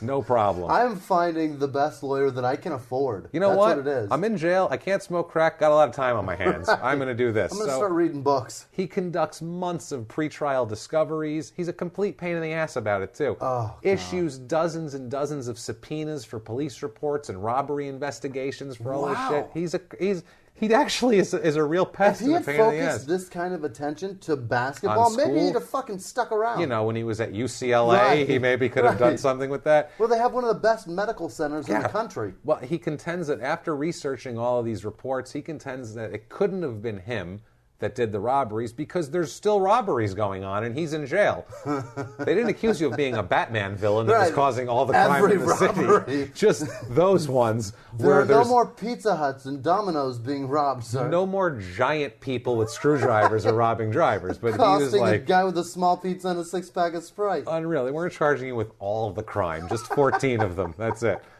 He's challenging the identifications of the drivers. He's saying that they don't know what the hell they're talking about. Meanwhile, you're pretty sure you're going to see this guy. Right. It's pretty striking. He's in jail. He gives an interview from jail saying that his basketball career seems far behind him. And, just the basic sob shit. I can imagine. He says that, this is while he's awaiting his trial because he awaits in jail for about 21 months. He's in county jail for 21 months awaiting his trial. He's filing all sorts of motions and we were discovery talking about shit being and in delays. county for 53 days being hell. This is almost 2 years in county, and it's his doing because he's filing. He's getting stays and he's filing shit and he's. You know what he's doing? He's trying to get as much time served credit as he can. I feel like he thinks he's going to get 5 years. Yeah, get 2 years time served, and he says that the backboard there's backboards but no rims on the hoops at jail, so he can't play anyway. And he says that he's just embarrassed and disheartened to even be there, but he denies any involvement. Backboards and no rims. Yeah, they were ripped down. The rims, people ripped them off, and they never put them back up. Yeah, like a shitty park. Some gangster dunks it and rips the rim off. Yeah, like that's the game. That's it. All right. So now we're playing half court. And there's no cop there going I'll go get another one. I'll be at Sports Authority. I'll be right back. So March 2nd, 1989, the trial begins. They're expecting it to last in the neighborhood of 2 weeks. Yeah. He's on trial for 14 robberies. Opening statements are made by both the Deputy District Attorney, Julie Sulman, and, of course, dipshit Darrell Allums, acting as his own attorney, making opening statements. I wish I could have seen this trial. Sulman told the jury, she's the district attorney, that, quote, a very tall black man confronted Domino's Delivery's employees as they tried to deliver to homes in Gardenia, Long Beach, and Torrance and other communities and were What robbed. year was this? The robberies were in 87. The trial was in 89. This is March more 2nd, riveting 89. than the court TV. Yeah, this is great. This would have been hilarious. Amazing. Much better. Yeah, much more stuff going on.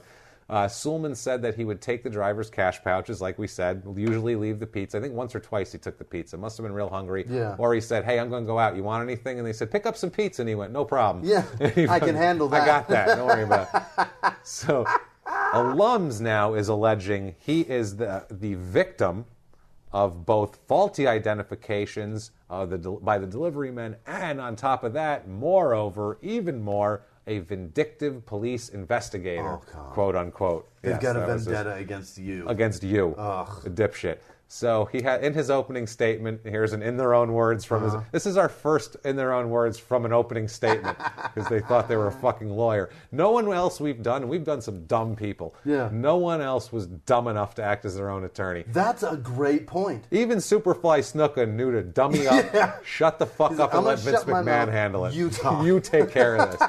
I'm stupid. I didn't graduate. Shit. You have $1 billion. Matter of fact, you take care of this. I'm so stupid that I don't even speak right now. I don't know English. That's what he should have done. Yeah. I don't speak English. What's no idea. English? No clue. No I played in the speaky. Philippines Sorry. so long I speak Filipino. Absolutely. Filipino, or whatever they speak over there. So his opening statement, in their own words, quote, I am not a robber. I am innocent of these crimes. That just sounds actually, very... So you're a burglar. Actually, Convicted. yes, you're more of a burglar. Yeah, that was your... So... 8 in the trial, 8 delivery drivers in total, ID Allums. Allums acts as his own attorney, like we said, like a lunatic. He's convicted on 8 counts of the 14. The jury was deadlocked on 6 of them, so the judge dismissed them because I guess there was whatever. 8's enough. It's fine. They said 8 is enough. It's a show. Don't worry about it. So we do everything on TV shows. Fine. Now. We name basketball teams and we convict people. 8's enough. We're the Express. Moving on. Fuck it.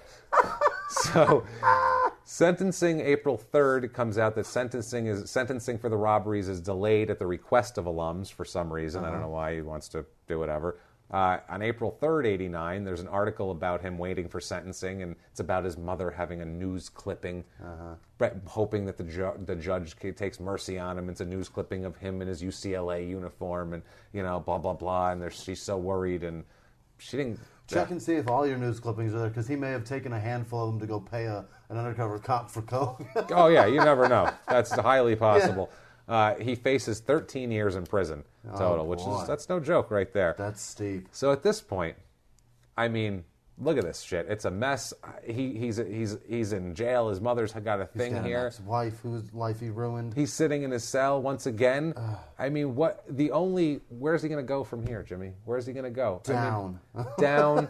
That's it. That's he's going to get bottom, a little right? hungry. He's going to get a little hungry. Check if the chow hall has some shawarma. He's going to bust in there, and then there's going to be the shawarma man, and he's going to say, "How is it you've come to arrive here? Huh?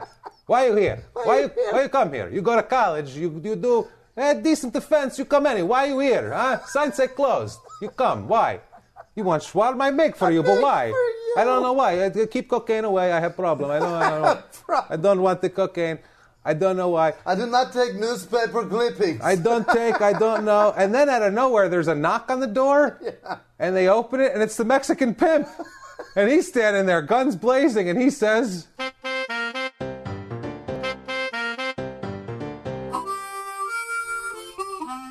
"How is it you've come to arrive here? Huh? How is it? How is it you've come to arrive here?" Shawarma man comes over and he says, "Hey, why are you here? Sign say close. You knock on my door?" No, I tell him why. Put the gun away. Put the gun. I'm not scared of you, okay? You don't know where I come from. You don't know my life. Shawarma man been through a lot, okay? Yes, I'm not afraid. I'm not afraid Lee Murray. I'm not afraid you either. I don't care. He says, so then eventually they make an agreement, and the pimp says, I understand. I understand. I'm on your territory now. I go away for a while. I have things to do, but maybe we could compromise. And they get together and they decide that sometimes it'll be the shawarma man, sometimes it'll be the Mexican pimp, depending on the situation. A little mixed up on this one. They shook hands. The pimp poured shots for each of them. Shawarma man shaved off some lamb. I make for you. You want lamb? I make for you. And they ate in peace, and it was beautiful right there. And that's really the key to this story, Jimmy. The beauty between these two men loving each other. Compromise.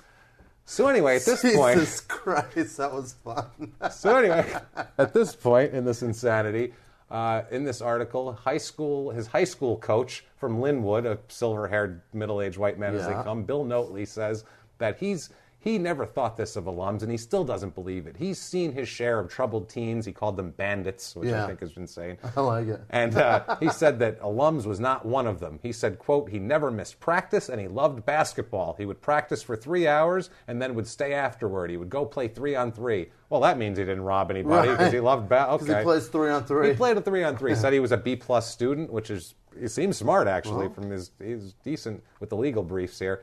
Now, alums at this point sends the judge an 11-page handwritten letter, which I scoured. I spent about 4 hours trying to find this goddamn... I wanted this letter so bad. Oh, it's so verbose, I guarantee. It's begging for mercy and saying how much of a victim he is. It's amazing.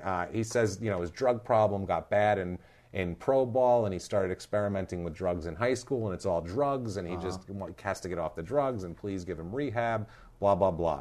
June 16th, 1989, we're at sentencing. Alums tries to get the judge to sentence him to rehab still. He's got a lawyer. He's doing this, but they all have a counsel that helps him with paperwork, basically. He gets a whole bunch of people to testify. The name of this article... On his behalf? Oh, yeah, for the sentencing. One of the articles I read, the name of it was, ex-UCLA star hears praise, then sentence. It's like the funniest thing. It's amazing. All these people, former UCLA Talk about coach. a roller coaster of emotion. Yeah. All these people saying great things about you, and then the judge has something horrific to say. Former UCLA coach Jim Herrick, which says as silver-haired a statement as possible, said that alums is, quote, a young man prepared to contribute to society. No, he's not. No, he's going to contribute. He's going to contribute fear to Domino's pizza drivers. Contribute license plates to fucking from prison to society. That's what he's going to do.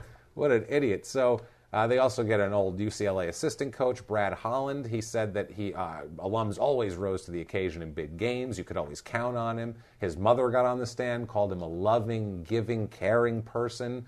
But in this also, too, alums has to admit to these robberies because he's trying to get a lower sentence, and you got to plead for mercy, basically. Tough. So he says he admits to the robberies, and he says, in their own words, to the judge, begging for mercy.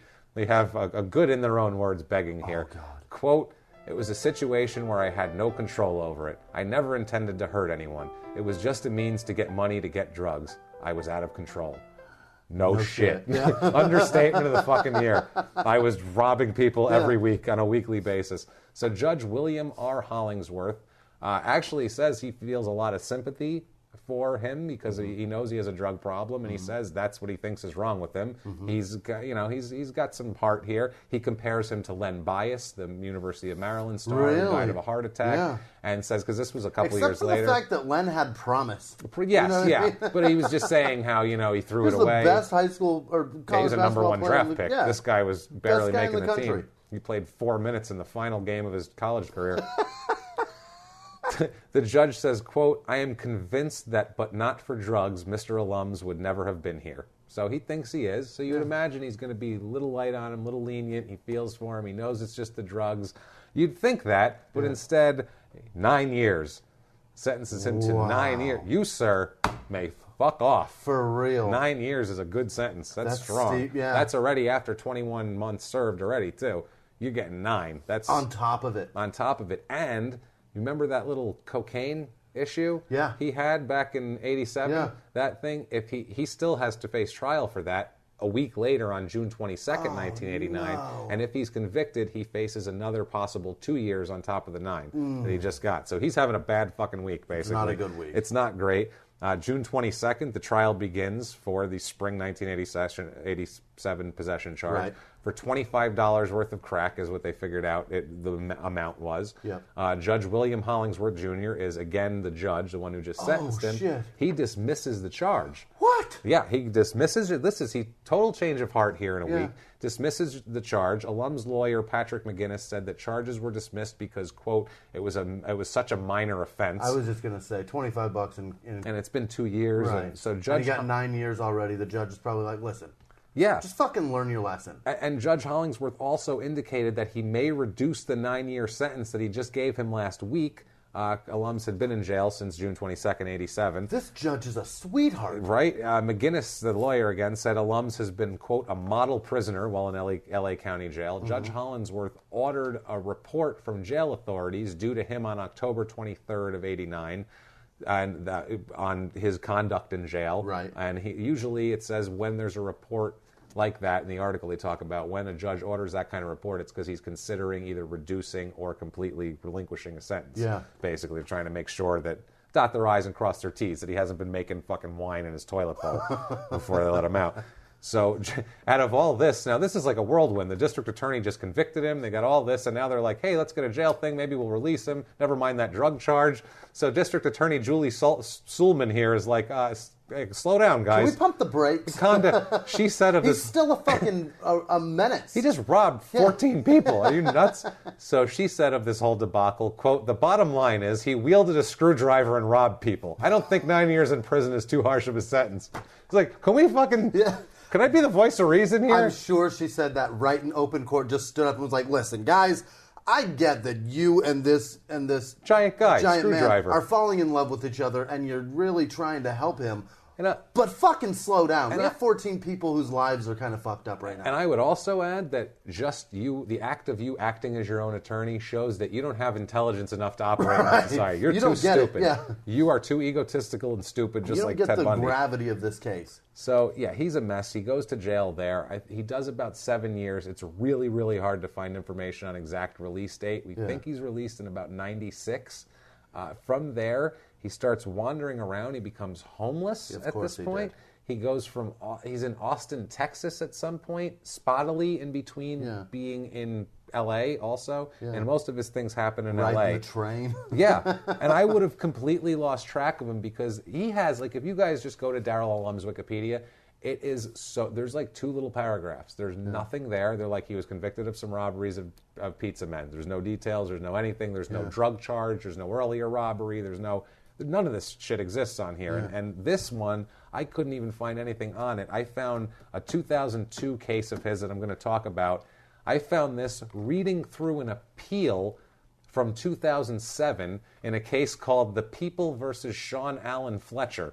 Where it's an appeal in a case where there were charges against Sean Allen Fletcher, this guy, whoever he is, in California, for transportation of cocaine. He was sentenced to 6 years in prison, and he's citing, in his appeal, he's citing Darrell Allums case, an Allums case from 2002, because he's trying to say that Fletcher's trying to say the police officer in his case was corrupt and has a history of planting drugs. So he cited a whole bunch of other cases where the person accused, where the perpetrator accused the police officer. Darrell got arrested for drugs in 2002, so and he claimed that the officer planted it on him? Yeah, so I found, through this appellate case, I found all the details of this guy's case, and no one... You are a digging son of a bitch. It's insanity, man. So I found this. There's a 2002 case here where Allums is charging this officer. In the documents, it says Allums was homeless at this point, and I love the quote. But real quick, he's like in the Hall of Fame of homeless people. He's got a Wikipedia page. Yeah, very few homeless people got a Wikipedia page. That's a really good point. That is a really good point. That is royalty, homeless royalty right there. So he said, that's something you're going for. This is my cargo car on this train. No, I believe it's mine, sir. I have a Wikipedia page. Hobo royalty right here. You kidding me? My bindle's bigger than all of you fuckers.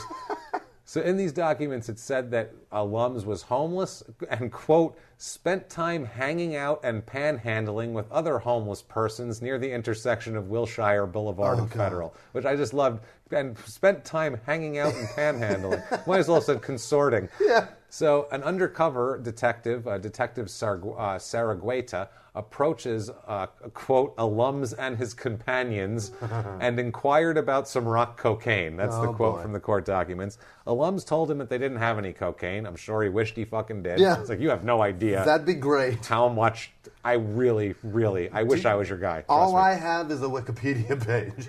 First of all, who the hell approaches bums for coke? Yeah. Drug dealers have homes. That's silly. I bet those bums have a bunch of drugs. No, they'd have homes if they had a bunch of drugs to sell. So Saragueta leaves, the detective. He leaves, comes back 20 minutes later and says, hey, can you guys get me do you have any cocaine or marijuana? This is a bunch of homeless people going, dude, get away from me. Yeah. Normally people are shooing homeless people away. They're shooing them away like, bro, we're trying to have a talk here. Right. We're trying to figure out something. We're trying to sort out this last garbage can hot dog. Yeah, Stinky McGee's running for Congress. We need to really get his campaign together. So...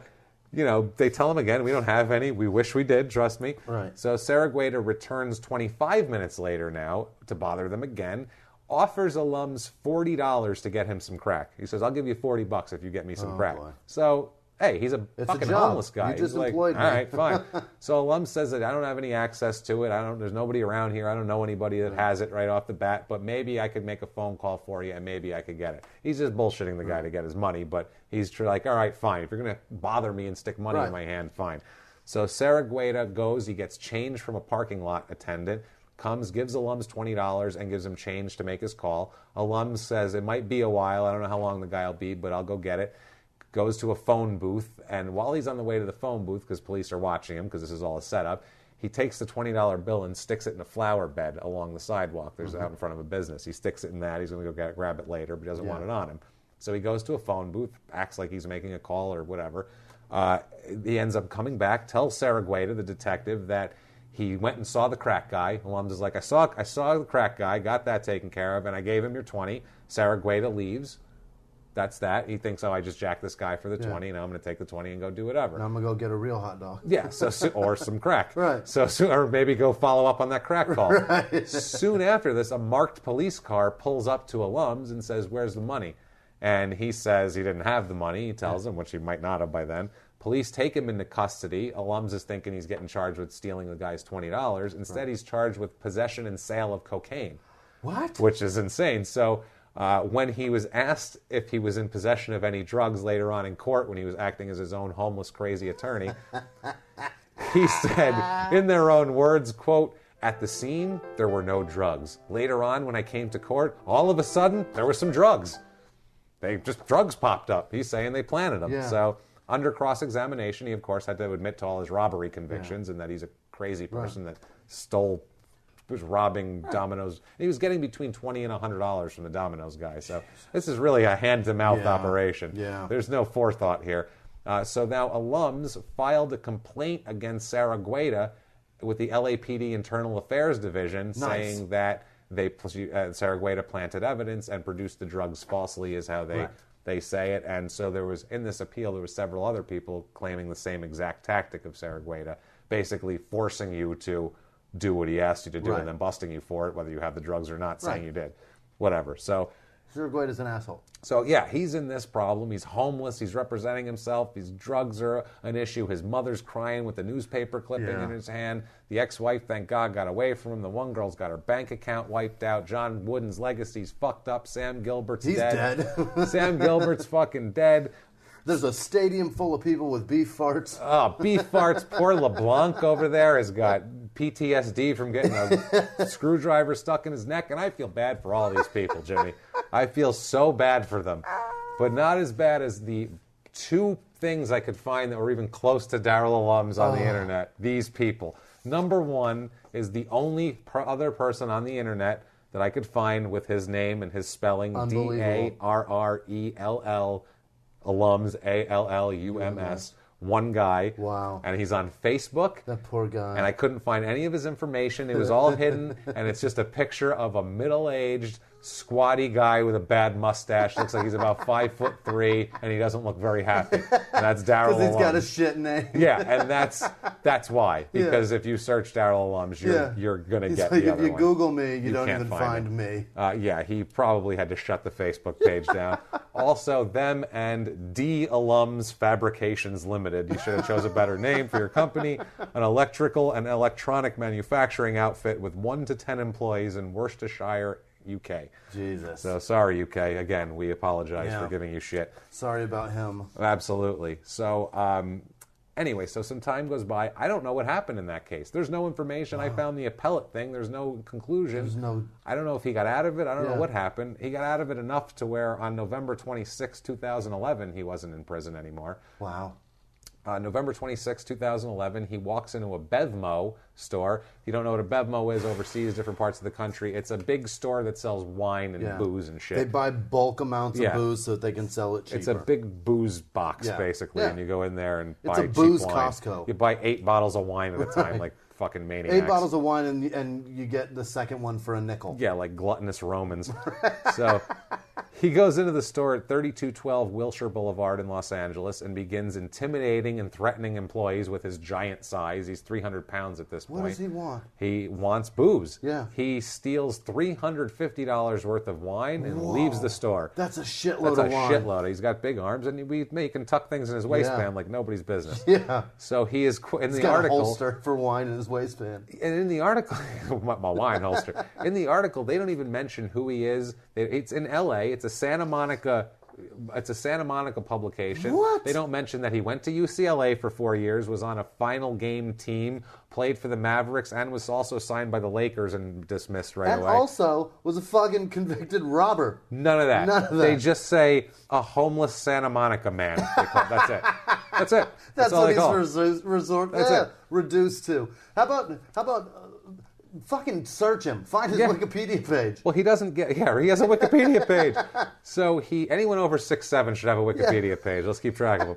So that's November 26th. He doesn't get arrested. He gets away. Yeah. Smart. You just leave, right? Never come back. Yeah. You especially don't wait a month and on December 27th, come back again. Oh, my God. 2011, start intimidating employees at the Bevmo. They call 911 because they're like, that's the guy, that's the guy. So Allums... He's back a month later. Yeah, he grabs a couple of things and jets out the door. They call the police. The police show up and start searching for him in the area around there because, he's the only guy who's 6'9" with a bunch of booze under his arm. So they find him on Ocean Park Boulevard, arrest him, book him on suspicion of robbery, probation violation. He also had 2 outstanding warrants at that point. Wow. Don't know what those were for because these shitty reporters didn't tell me of this crappy Santa Monica patch bullshit, it's called. So it's a nice neighborhood. It's nice, yeah. They report like shit. They should be a little more They're vigilant. a little lazy because they got the beach right there. Absolutely. Somebody got arrested. I gotta go to the beach. He's very tall. I think he's homeless. Moving on. I gotta go to the beach. I gotta go to the beach. Weed will be legal very soon. So he's being held in lieu of $57,500 bail, which is the same amount that Wilson Jr. was arraigned on, which I thought was funny. The Patch article is called. This is what it's called. It's not former UCLA NBA player. It's called, quote, tall robber nabbed for alleged $350 wine theft.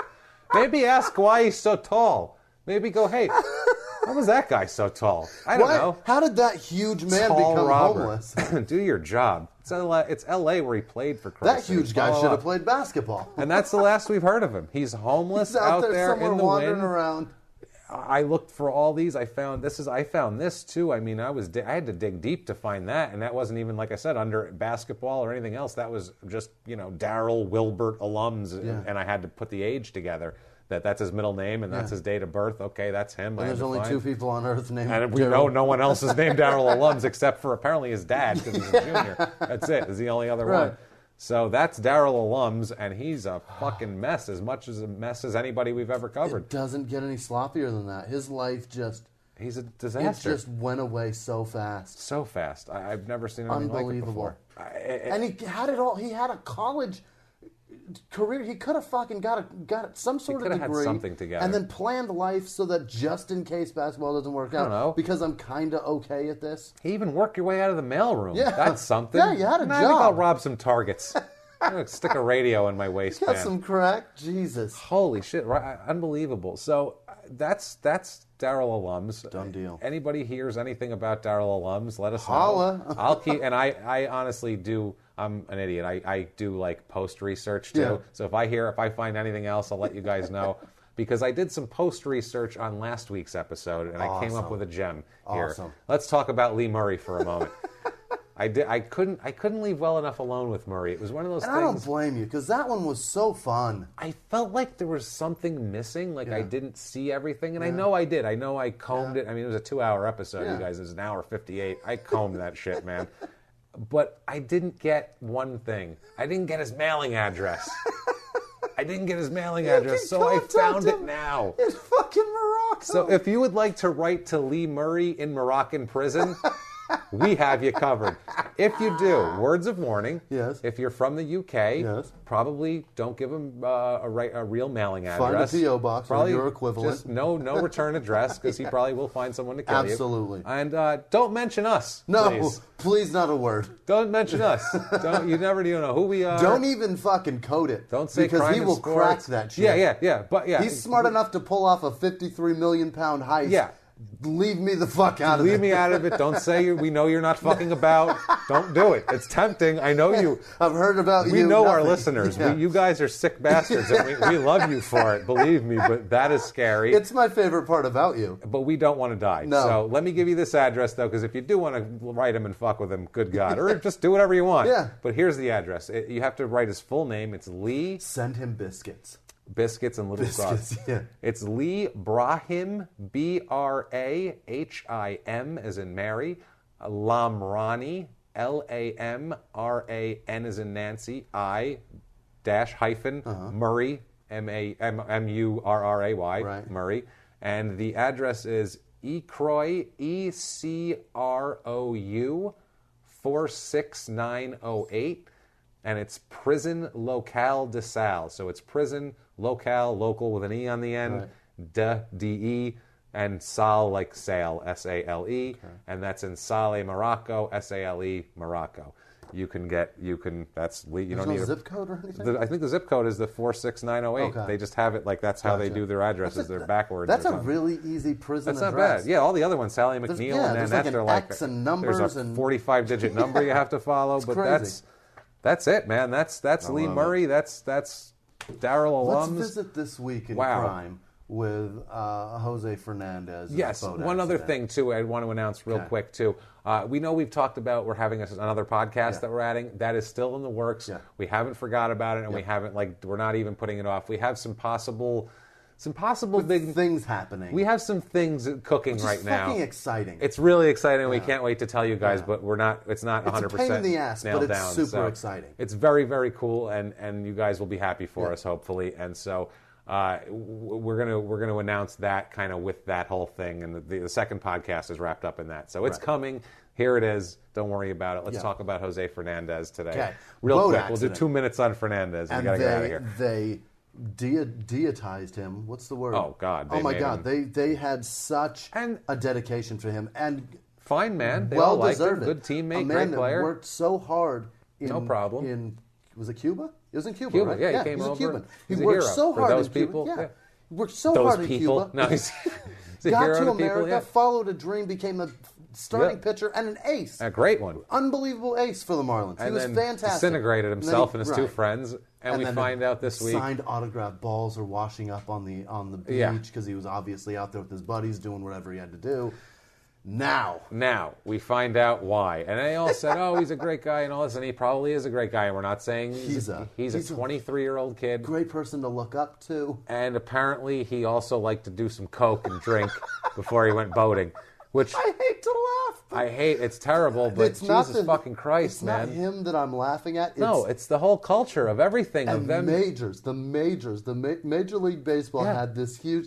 Had they known then what they know now? That's the thing, and they deitize him, and it's fine. And you know what? It's even fine that he was on cocaine and alcohol. Right. I'm not even upset with that. I'm just upset with he's either a perfect angel, and this is to MLB and to the press, I mean. He's either a perfect angel or he's a drug addict piece of shit that deserved to die in a boat. There's no... You know what? The guy had some problems, and he was pissed off, and he blew off some steam. He went out there, and he fucked up, and it's kind of sad. That's never it. He's perfect. It's so sad. Look at his pregnant girlfriend. They're all angels. Everyone's an angel, or else he's the devil. Holy shit, he's on cocaine. He deserved to explode in the boat. It's nuts. How about any sport commissioner comes out and says when somebody dies, give a statement. We are terribly sorry to learn of this person's passing. We need to wait for all the facts to come out. Yeah, and we'll talk about it. And then we'll talk about it. Absolutely. And then when the facts come out that he was clean in the autopsy report... It doesn't embarrass us, right, then it's fine. Then go ahead and proceed with your whole dedication. Let's be realistic. But, I know, he's in so Miami. hard. He was on cocaine. Yeah, of course. Obviously. He's course. boating. He's drinking. Who goes on a boat and doesn't drink? The season's drink? over. He doesn't give a fuck. God damn it. So anyway, that's Jose Fernandez. We're going to do some shout-outs. We'd just like to tell you guys, please... If you want to help us out, best thing you can do, well, number one you can do is also Patreon. We have a Patreon page, patreon.com/crimeandsports.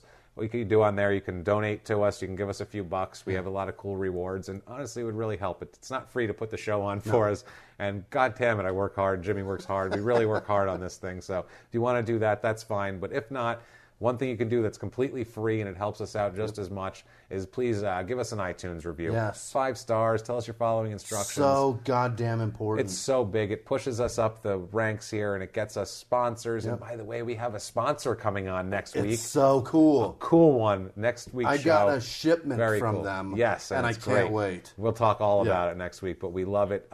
So please, iTunes reviews, we beg you guys, 5 stars, do your thing. So tell them your following instructions. Give them an inside joke.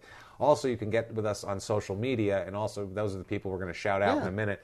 Social media is on Twitter at Crime and Sports, crimeandsports@gmail.com, facebook.com/crimeandsports.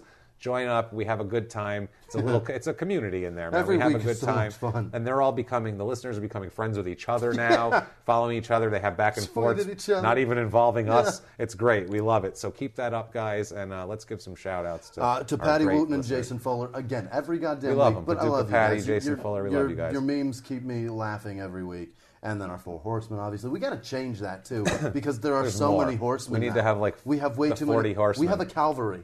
yeah, I love him. I love you guys so much. With Wedbetter and Busby and Astoria and Monge. Yeah, all of them. There's a lot to add. Yeah, no doubt. And then Cammie Rock is a new person that's tweeting at us. She's terrific. At B Higgins42. I only say that because it's Chuck U. Farley is his name. And that's funny. What's your fucking name? It's probably Brian. Anyway, probably. Motor City Sports Talk. Those guys are awesome. We love you Detroit, guys. Yeah, obviously Python podcast. Cricket. Yeah, and Python Cricket for all your cricket needs. PythonCricket.com for all your cricket bat needs. Nathan Bland, Chuck U. Farley. I may have fucking wrote something different. Anyway. That's all right. Gina Nation always. Yeah. Got to throw her out there. Jessica Purdy, and then somebody that's our super, new one, Jessica Purdy, who doesn't like cursing but loves our right. show. Thank you. That's the biggest compliment you can give us. Is I don't really like cursing don't listen normally. to podcasts that curse, but I'll listen. You're to our guys. guilty That's pleasure. Awesome. Yeah. That's our favorite thing in the world. Somebody that's very instrumental in the exciting things that are happening is Jimmie Taylor. And thank you, Jimmie Taylor over at KUPD in Phoenix. We appreciate you. Chris Fenlin and Jeanette Cozad. So thank you guys. Thank you guys so much. This week has been so much fun. Thank you guys, really. Thanks for loving Lee Murray as much as we did. We had a blast with it, and we were hoping that Yugo would be as well received as we wanted it to be, because we had so much fun with it. And if you want to get a hold of us personally, obviously, you can do that. Jimmie, you want to give them your social media? At Whisman Sucks, Whisman Sucks. And then that's Twitter, Instagram, and that shitty Snapchat. And I am at Jimmie P is funny. You can find me there, whatever. You don't want to look up my last name. If you want to find it through Facebook, that's fine. Go crazy. I'll be friends with you, and we'll have a good time. But do that. Get a hold of us.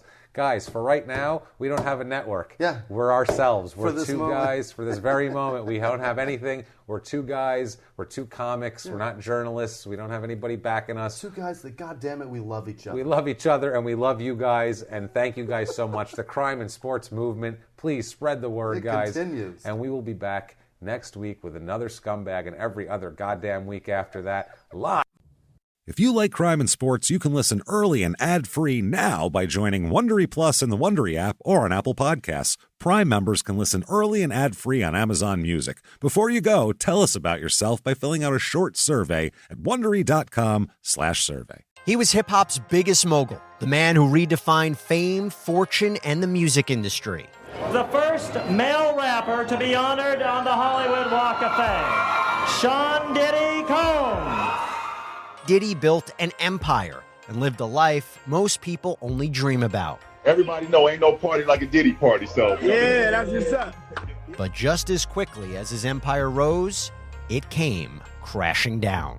Today I'm announcing the unsealing of a 3-count indictment, charging Sean Combs with racketeering conspiracy, sex trafficking, interstate transportation for prostitution. I was up. I hit rock bottom, but I made no excuses. I'm disgusted. I'm so sorry. Until you're wearing an orange jumpsuit, it's not real. Now it's real. From his meteoric rise to his shocking fall from grace, from law and crime, this is the rise and fall of Diddy. Listen to the rise and fall of Diddy exclusively with Wondery Plus